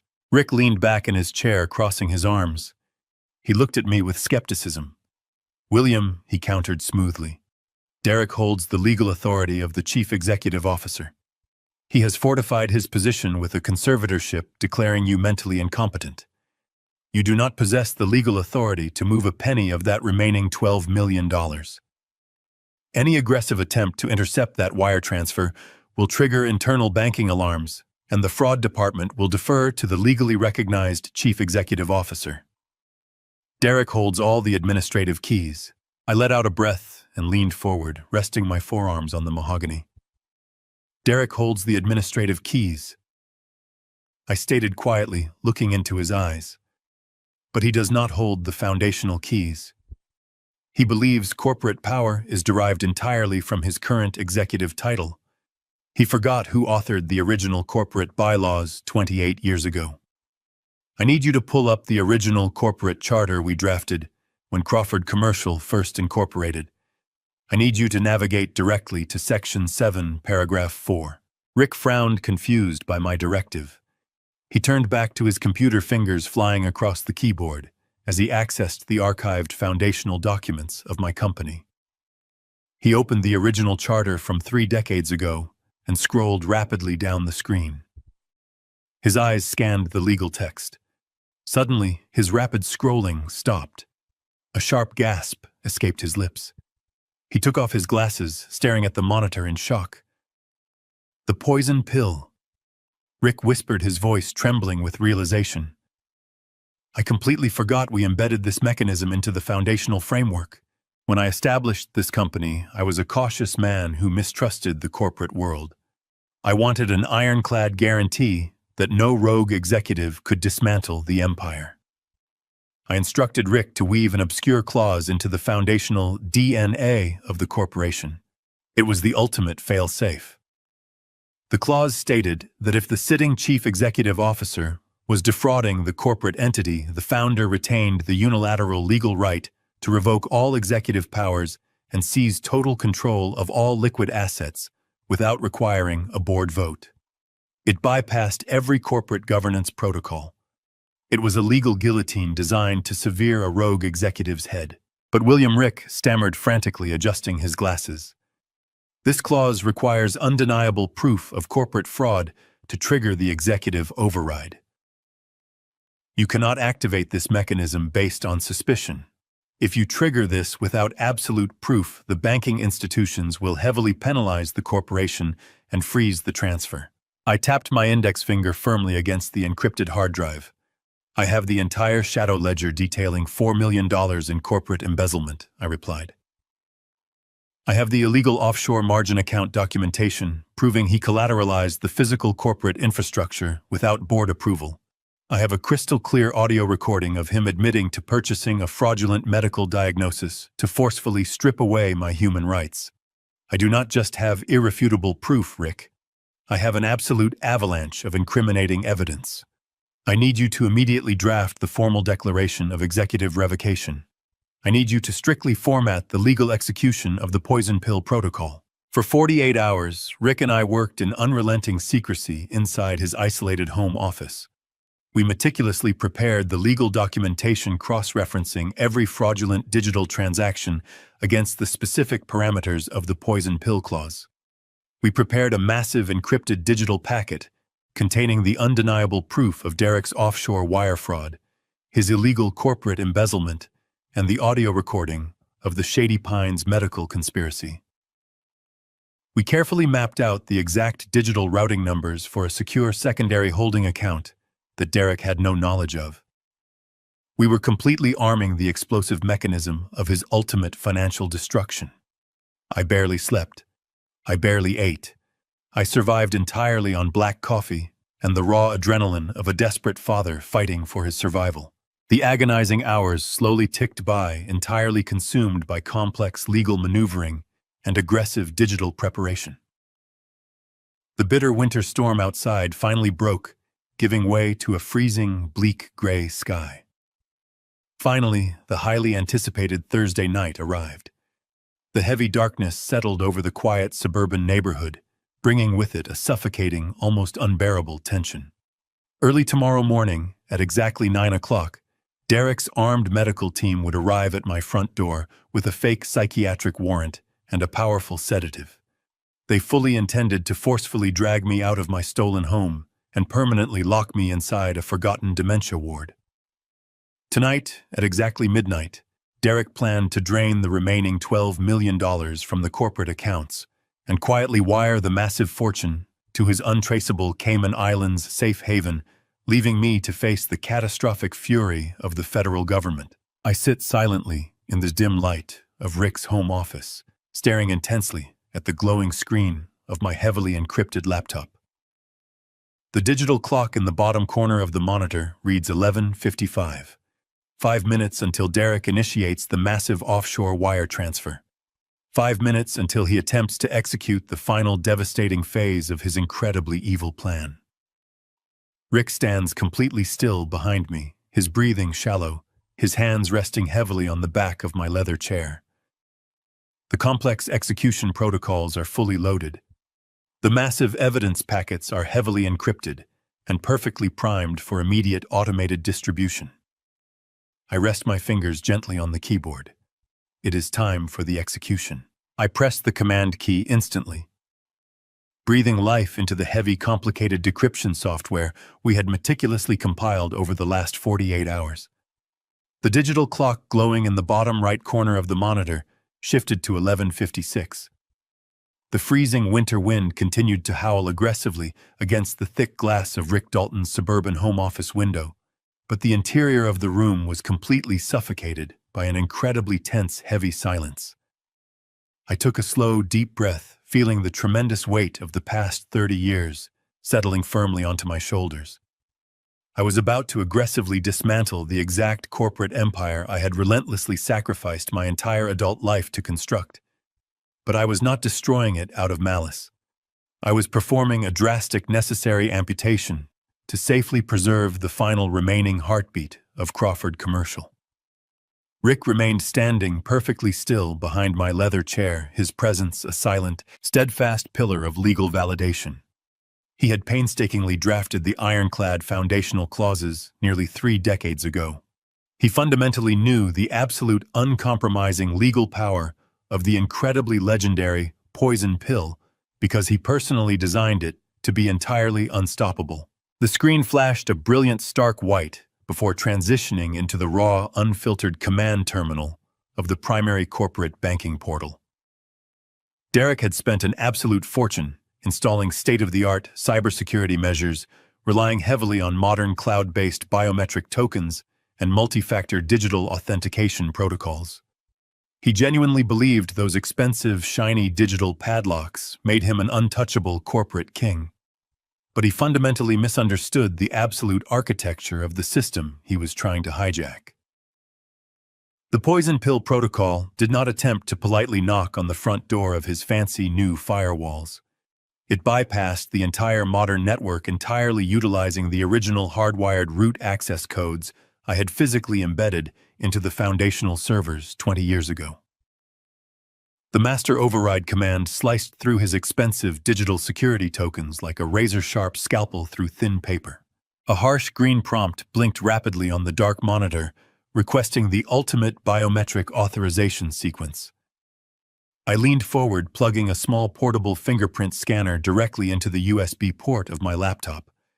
I pressed my right thumb firmly against the glowing glass sensor. The machine hummed quietly, verifying my biological identity against the deeply buried foundational corporate registry. A sudden satisfying electronic chime echoed from the laptop speakers. The digital terminal instantly bypassed the final security gateway. I was fully embedded inside the central international wire system of the Crawford Commercial Financial Network. I possessed absolute, unilateral, unregulated control over every single liquid asset tied to the corporate entity. No board approval was required. No secondary executive signatures were needed. The poison pill had officially granted me the absolute power of a corporate dictator, entirely overriding the fraudulent authority of the sitting chief executive officer. I swiftly navigated through the complex maze of internal corporate ledgers, bypassing the standard operational accounts and diving straight into the restricted international holding directories. The financial damage Derek had recklessly inflicted upon the company was starkly illuminated across the glowing screen. The primary operating accounts were completely decimated, drained dry by the relentless parasitic siphoning of his fabricated shell companies. The massive offshore margin debt loomed like a dark, catastrophic shadow over the remaining capital infrastructure. I filtered the active transaction queues, specifically targeting the outgoing international wire transfers. The search query loaded for a brief, agonizing second before a massive, glaring red line item populated directly in the very center of my screen. There it was. A staggering $12,400,000 was sitting quietly in a temporary, heavily encrypted corporate holding account. The massive sum represented the absolute last remaining drops of liquid lifeblood flowing through the veins of Crawford Commercial. It was the money I had earned through 3 decades of grueling, relentless labor, sweating in freezing warehouses, and negotiating brutal commercial contracts. Derek had meticulously cued the massive transfer to automatically initiate at exactly 8 o'clock on Friday morning. The final destination routing number was tied directly to a highly secure, entirely untraceable private banking institution located deep within the Cayman Islands. The sickening, undeniable reality of his timeline hit me with the physical force of a sledgehammer. At 8 o'clock, the $12.4 million would vanish completely into the Caribbean banking system. 1 hour later, at exactly 9 o'clock, the private medical transport team would violently kick down my front door, inject me with heavy chemical sedatives, and drag me away to the Shady Pines dementia ward. It was a flawlessly synchronized, completely merciless execution strategy. I felt a cold, calculated fury radiating outward from my chest, steadying my hands and sharpening my absolute focus. Derek thought he had successfully cornered a helpless, obsolete old man. He thought I was going to passively fade away into a medicated oblivion while he selfishly lived out his pathetic, unearned billionaire fantasy on a tropical beach. I moved my cursor directly over the massive pending $12.4 million wire transfer. I did not feel a single ounce of paternal hesitation. I did not feel a shred of tragic remorse. I simply clicked the execution prompt. A secondary warning box popped up on the monitor, demanding administrative confirmation to permanently cancel the scheduled international transition. I typed in my unique alphanumeric founder identification code and struck the Enter key with deliberate, absolute finality. The glowing red line item instantly evaporated from the active queue. The $12.4 million was immediately ripped entirely out of Derek's greedy, desperate grasp and securely locked back inside the protected foundational corporate vault. The getaway vehicle had just been completely dismantled, but simply stopping the theft was no longer sufficient. I needed to fundamentally ensure that Derek and Monica could never attempt to mount a secondary financial attack against me. I needed to completely financially paralyze them before the sun rose. I navigated back to the primary directory, scanning the deeply buried architecture of the corporate accounts. Derek had been sloppy in his desperate rush to steal everything. He and Monica had established a highly secure, joint personal banking account to store their previously embezzled consulting fees and finance their lavish lifestyle. But in order to easily facilitate the continuous flow of stolen corporate funds, they had technically structured their private banking portal as a direct dependent subaccount of the primary Crawford commercial financial umbrella. They foolishly believed that controlling the chief executive position shielded them from any internal administrative scrutiny. They forgot that the poison pill protocol granted the founder unrestricted unilateral access to every subsidiary account tethered to the corporate tax identification number. I bypassed the secondary firewalls separating their personal finances from the business network. I linked directly into the heart of their exclusive joint account. The digital ledger populated on my screen, displaying a massive unearned personal balance built entirely on a foundation of my stolen labor, relentless deceit, and elder abuse. I stared at the numbers, feeling the cold, satisfying weight of justice resting at my fingertips. I highlighted the entire directory. I targeted every penny they had hoarded. The balance staring back at me from their exclusive joint personal account was a staggering $800,000. I paused for a moment, simply absorbing the sheer audacity of that specific number. This massive sum was not money earned through late nights at the corporate office or strategic business negotiations. This was the accumulated blood money they had methodically siphoned from the primary operating budget over the past 3 years. They had deceitfully disguised these massive personal withdrawals as legitimate vendor payments and executive consulting fees, hiding their superficial lifestyle upgrades under the dense bureaucratic umbrella of Crawford Commercial. They had purchased imported luxury vehicles, designer wardrobes, and extravagant European vacations, using the very foundation of my legacy. This specific $800,000 was the liquid reserve meant to directly fund their luxurious tropical getaway while I rotted away in a state-funded psychiatric ward. I felt a sudden surge of cold, entirely righteous anger radiating through my chest. I was not just going to intercept their illicit Cayman Islands wire transfer. I was going to surgically excise every single asset they possessed, to guarantee they could never legally touch this money again. Rick and I had spent the previous afternoon meticulously constructing a completely impenetrable financial fortress. We did not merely open another standard corporate holding account at a local branch. We established a highly complex, bulletproof, irrevocable trust permanently located within the state of South Dakota. We deliberately chose that highly specific jurisdiction because its unique asset protection laws are globally recognized as absolutely ironclad. Once the funds crossed into the strict legal boundaries of that specific trust, they would instantly become entirely legally untouchable. The massive capital reserve would be permanently shielded from any future corporate bankruptcy proceedings, fully protected from aggressive federal asset forfeiture, resulting from Derek's reckless offshore wire fraud, and completely insulated from any desperate legal challenges my son might attempt to mount in probate court. The impenetrable legal fortress was absolutely perfect in every single structural detail. I was completely ready. I shifted my unwavering attention back to the glowing screen of the laptop. The faint, steady hum of the internal processor blended seamlessly with the rhythmic sound of my own breathing. The sophisticated digital interface of the master banking portal waited patiently for my absolute command. I initiated the first critical step of the aggressive termination sequence.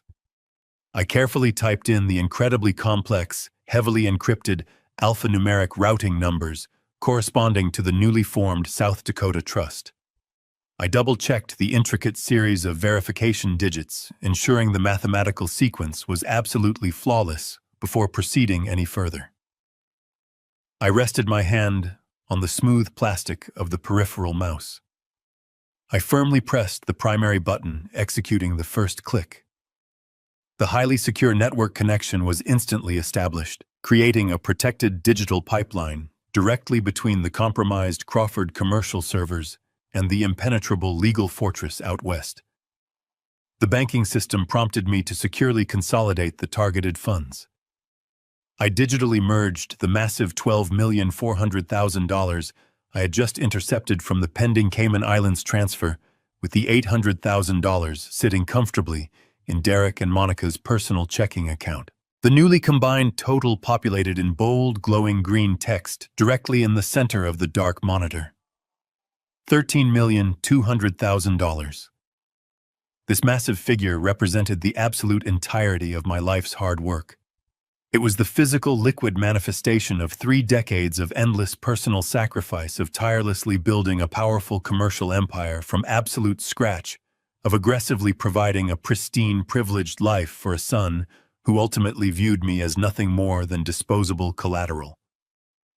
I hovered the digital cursor precisely over the final automated authorization prompt. I paused for a fraction of a second, letting the profound gravity of the moment settle deeply into my bones. I closed my eyes and allowed myself to feel the immense weight of the betrayal that had completely shattered my family. I thought about the fake Alzheimer diagnosis they had so casually purchased. I thought about the corrupt hack psychiatrist they had gleefully bribed to validate their malicious lies. I thought about the heavily guarded private ambulance they had eagerly scheduled to violently rip me away from my home in exactly 9 hours. I pressed the mouse button, executing the second click. I officially authorized the massive consolidated financial transfer. The corporate banking system froze for a long, agonizing second, digitally validating the biometric override and officially confirming the unprecedented financial maneuver. A final glaring dialog box suddenly appeared in the dead center of the screen, demanding the ultimate administrative confirmation. It warned me that this specific transfer was irreversible and would permanently bypass all standard corporate delay protocols. There was absolutely no hesitation remaining in my mind, no lingering paternal weakness to stay my hand. I pushed down on the mouse button for the third and final time. Click number 3. The decisive execution was completely locked in.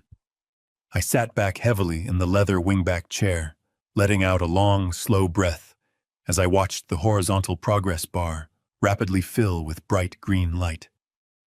The secure banking server successfully verified the complex digital handshake.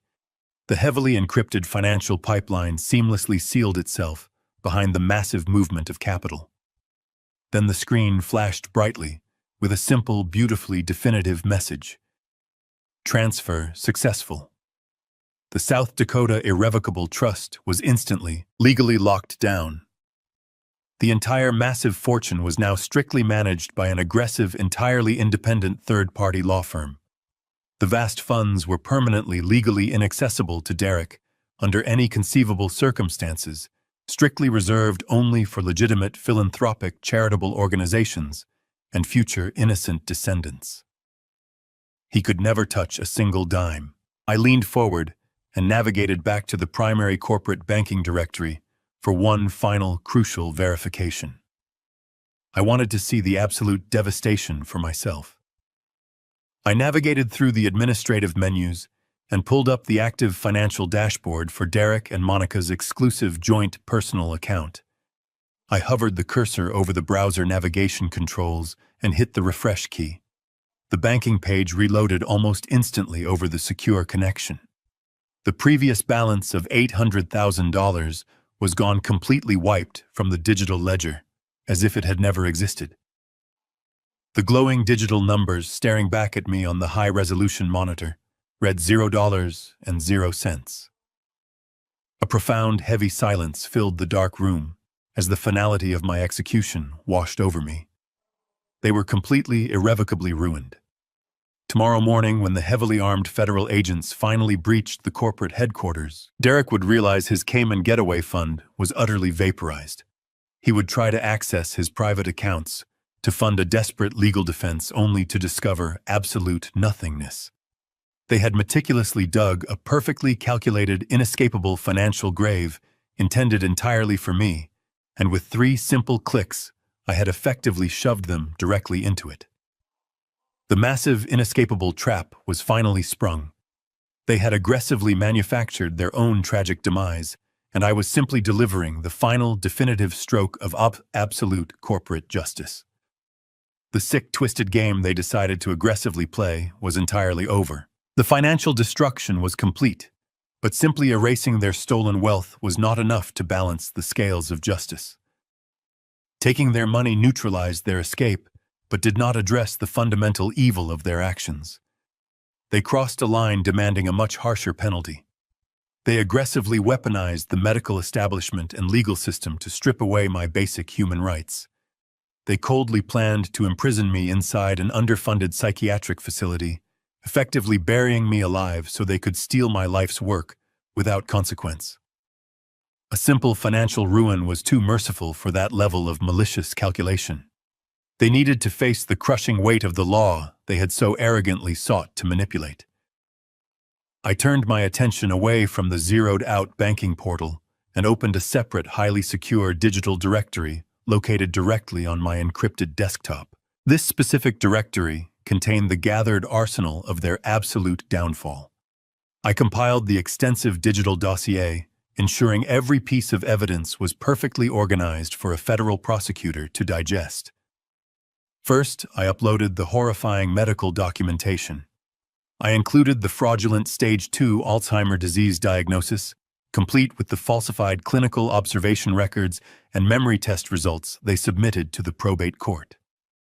I attached the incriminating digital accounting trails definitively tracing the $50,000 cash bribe directly from their joint personal account to the private offshore shell of the corrupt psychiatrist. The financial footprint of their conspiracy was clear, painting a devastating picture of premeditated elder abuse and systemic judicial fraud. Second, I integrated the crystal-clear audio recordings into the primary evidence folder. I uploaded the pristine transmission captured while sitting in the freezing cab of my vintage Ford pickup truck in the back corner of the coffee shop parking lot. The recording perfectly captured every single damning syllable of their dark corporate conversation. The file preserved Derek proudly boasting about securing the permanent conservatorship through bribery and deceit. It captured Monica sharply, complaining about the agonizing delays in judicial processing. Most importantly, the audio securely documented their exact plan to utilize a heavily guarded private ambulance to extract me from my home on Friday morning and permanently lock me inside the dementia ward at Shady Pines. Hearing their vicious laughter echo through the small speakers of my laptop only hardened my absolute resolve. I meticulously time-stamped the audio files, providing a clear timeline of their aggressive, premeditated conspiracy. Third, I uploaded the massive, catastrophic offshore financial ledgers. Rick had done an extraordinary job decrypting and organizing the raw data pulled from the subterranean corporate mainframe. I attached the digital spreadsheets detailing Derek's desperate, incredibly reckless investment losses. The files clearly showed how he utilized the pristine credit rating of Crawford Commercial to illegally secure tens of millions in highly leveraged institutional loans. The ledgers provided undeniable proof of his disastrous foray into unregulated cryptocurrency exchanges based out of Eastern Europe. The data explicitly tracked the $20 million he completely vaporized in highly volatile digital assets over the past 8 months. Furthermore, I included the urgent margin call notices from the shadow lenders proving his absolute desperation. Finally, I attached the definitive banking logs showcasing his ultimate, failed attempt to silently wire the remaining $12,400,000 directly to the untraceable Cayman Islands safe haven. I merged these discrete, highly incriminating components into a single, utterly devastating digital dossier. Every file was meticulously labeled, heavily cross-referenced, and undeniably authenticated by the original corporate servers. With the massive evidence packet fully compiled, I needed to establish a perfectly secure method of delivery. I could not send this explosive information from a standard, easily traceable corporate email address. I needed an utterly anonymous, perfectly secure digital conduit to ensure my physical safety while authorities mobilized. I initiated a highly encrypted, decentralized virtual private network routing my digital signature through dozens of international proxy servers located in various secure jurisdictions across the globe.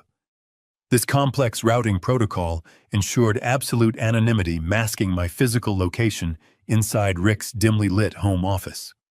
Once the secure network connection was firmly established, I accessed a specialized email client specifically designed to protect high-level corporate and federal whistleblowers. The interface was stark dark and highly functional, stripped of identifying metadata or tracking software. I carefully typed in the outgoing recipient addresses. I targeted the primary investigative tip lines for the highest echelons of federal law enforcement. In the primary recipient field, I entered the direct contact address for the Federal Bureau of Investigation, specifically routing the dossier to the white-collar crime division. In the secondary recipient field, I entered the contact address for the Criminal Investigation Unit of the Internal Revenue Service, knowing they would aggressively pursue the massive undeclared offshore wealth and the blatant tax evasion associated with Derek's hidden Cayman Islands accounts. I filled out the subject line with a cold, objective, and highly descriptive title, ensuring it would instantly trigger their automated high-priority sorting algorithms. Massive corporate embezzlement, wire fraud, and illegal cryptocurrency leveraging at Crawford Commercial. I attached the massive encrypted digital dossier to the outgoing message. I watched the progress bar slowly fill as the gigabytes of incriminating evidence uploaded to the secure federal servers. I reviewed the short, concise summary I had written in the body of the email. I provided the exact names, corporate titles, and home addresses of both Derek and Monica. I outlined the specific nature of the $20 million cryptocurrency fraud and the malicious $50,000 medical bribery scheme. I detailed the exact offshore routing numbers they had utilized to hide their stolen wealth. I stated clearly that the sitting chief executive officer had actively defrauded the corporate entity and was currently attempting to flee the country with stolen capital. I did not include my own name. I simply signed off as a concerned corporate whistleblower. The upload finally completed with a soft, definitive chime. The massive digital bomb was fully primed and locked onto its designated targets. Tomorrow morning at exactly 9 o'clock, the fake ambulance crew was still scheduled to arrive at my front door with a fraudulent psychiatric warrant and a powerful sedative. They still fully expected to find a helpless, terrified old man completely ready to be dragged away into permanent obscurity. But the landscape of the war had completely shifted while they slept. By the time that heavy wooden door swung open tomorrow, the federal gears would already be grinding them into absolute dust. I sat back in the leather wingback chair, my eyes locked on the glowing blue send button resting in the center of the dark monitor. The freezing winter wind continued to violently batter the thick glass of the office window, but I felt nothing but a profound, absolute calm radiating through my entire body. I moved my right hand, resting my fingers gently on the smooth plastic of the peripheral mouse. I positioned the digital cursor directly over the final execution command. I pressed down firmly. I hit send. The screen instantly refreshed, displaying a simple bright green confirmation message. Message delivered. The massive, inescapable federal trap had officially slammed shut on their necks. I sat in the dim glow of Rick Dalton's office long after the confirmation message appeared. The digital trap was set. I closed the laptop, the soft click mirroring the finality of my decision. The winter storm had exhausted itself, leaving a freezing silence wrapped around the neighborhood. I thanked Rick for his unwavering loyalty. He nodded, shaking my hand, with a firm understanding of the monumental shift that had occurred. I walked out his front door and stepped into the bitter cold. The air was crisp and still cleansed by the violent blizzard. I climbed back into the cab of my pickup truck and turned the ignition. The engine rumbled to life, a comforting sound in the dead of winter. The time for silent observation was over. I drove slowly through the empty streets of Columbus, heading directly back to the sprawling estate Derek and Monica had stolen from me. It was exactly 6 in the morning when I pulled into the sweeping driveway of my own home. The massive stone house was dark, silent, and imposing against the gray twilight of the breaking dawn.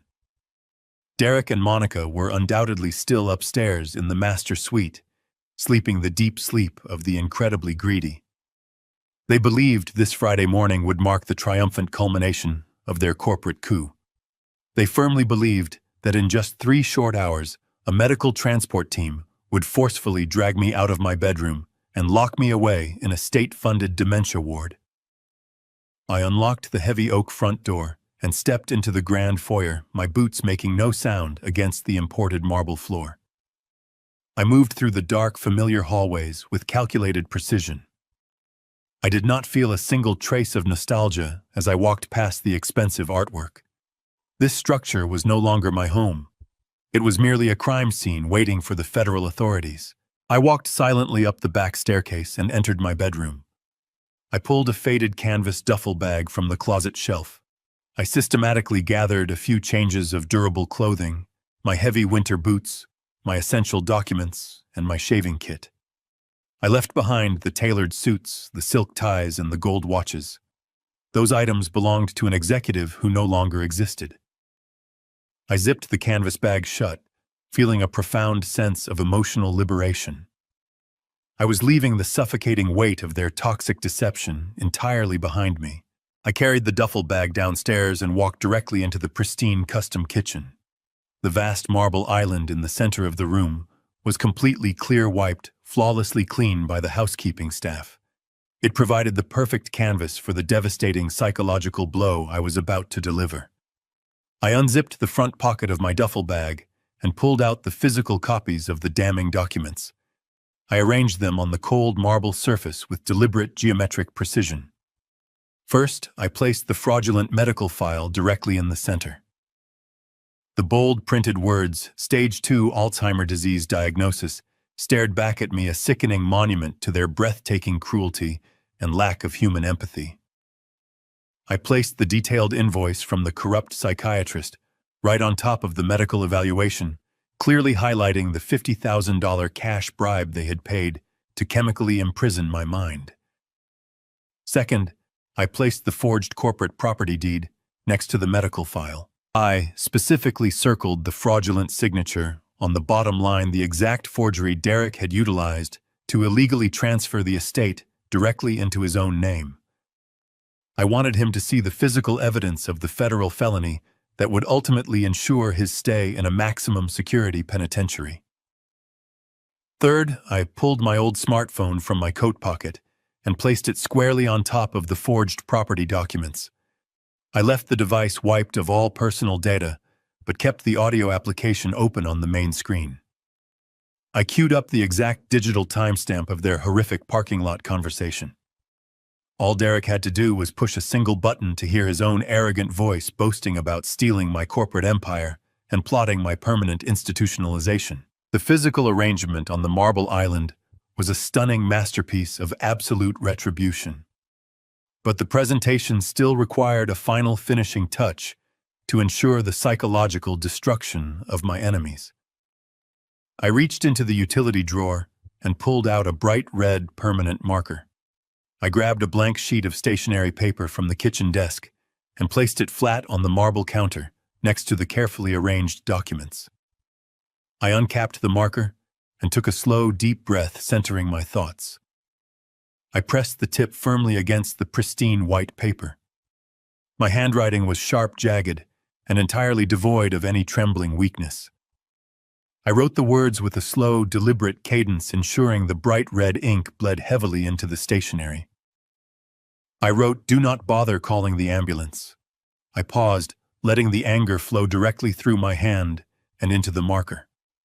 I moved down to the next line and continued writing with unforgiving clarity. "And definitely do not bother checking your bank accounts." The message was short, brutal, and utterly devastating. It was the perfect, terrifying realization of their absolute failure. I left the red marker resting on the counter next to the note. When Derek and Monica finally walked down those stairs to eagerly await my medical extraction, they would not find a helpless, medicated old man. They would find the undeniably physical proof of their own impending doom.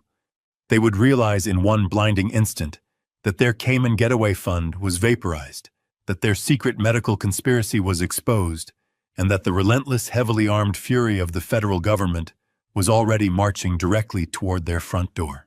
I picked up my duffel bag and swung the strap over my shoulder. I did not look back at the grand kitchen or marble foyer. I walked out the front door and pulled it shut. The latch clicked loudly in the morning air, sealing the tomb they had carefully dug for themselves.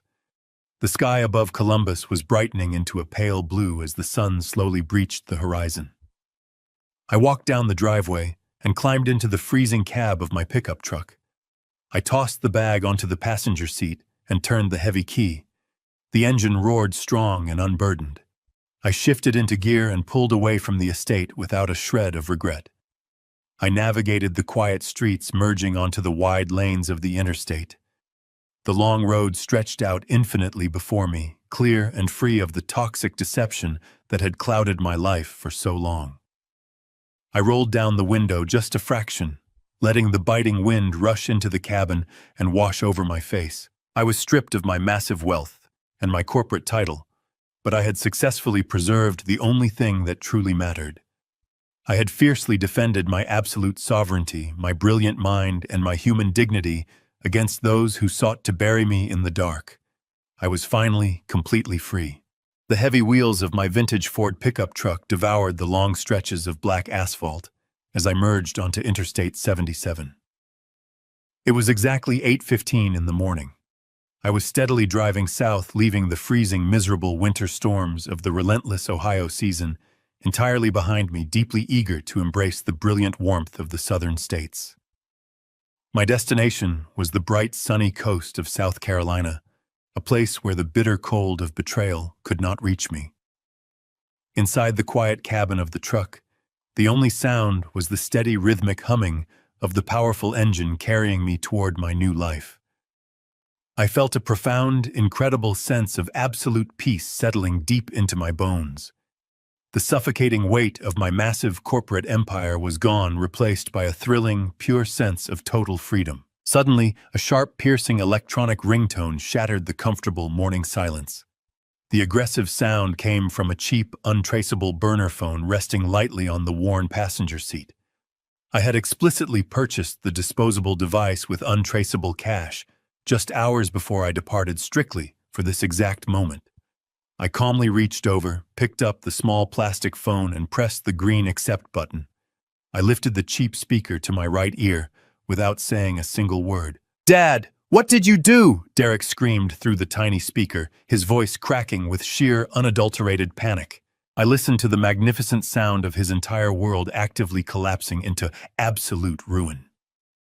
He was audibly hyperventilating, struggling to pull oxygen into his lungs, as the horrifying reality of his situation finally crushed him. The arrogant, composed chief executive officer, who had smugly planned my permanent medical incarceration, was completely gone. In his place was a terrified, weeping child who suddenly realized he had stepped into a lethal trap. "The money is completely gone!" Derek wailed, his voice ascending into a frantic, high-pitched shriek.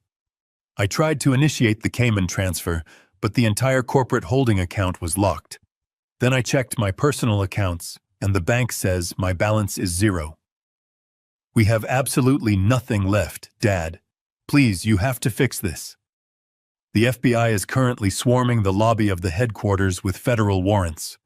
They are seizing all the hard drives. You have to help me. I kept my tired but intensely focused eyes locked firmly on the long gray highway, stretching out endlessly before me, refusing to let his desperate tears penetrate my fortified emotional armor. I did not raise my voice. I did not match his frantic, pathetic energy. I spoke with the chilling, absolute calm of a man who had successfully reclaimed his stolen soul from the darkest depths of hell. "You explicitly told me to stop wasting your money, Derek," I replied smoothly, letting the cold reality of my words pierce straight through his hysterical sobbing. "I did exactly that. I secured the funds, exposed your medical conspiracy, and handed your illegal cryptocurrency ledgers directly to the federal government.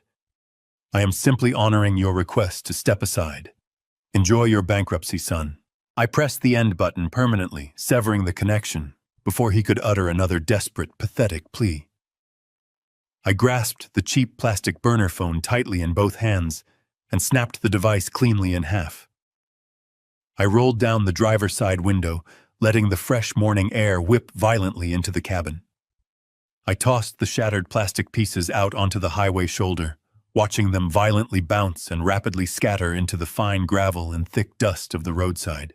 The early Carolina sun crested over the distant horizon, casting brilliant rays of golden light across the windshield. The warm light bathed my face, melting away the lingering traces of the cold, dark nightmare I had just escaped. I pressed my foot heavily on the accelerator, driving into absolute freedom.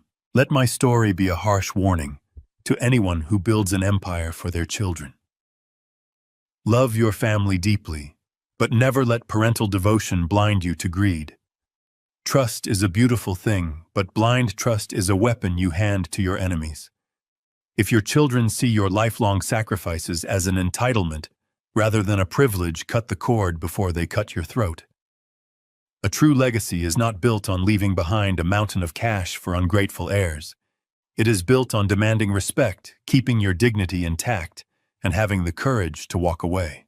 If this story opened your eyes, please hit that like button to support a father who fought back. Subscribe to the channel so you never miss these harsh truths. Drop a comment below. Where are you watching from? And what would you have done to Derek? Stay sharp, stay strong.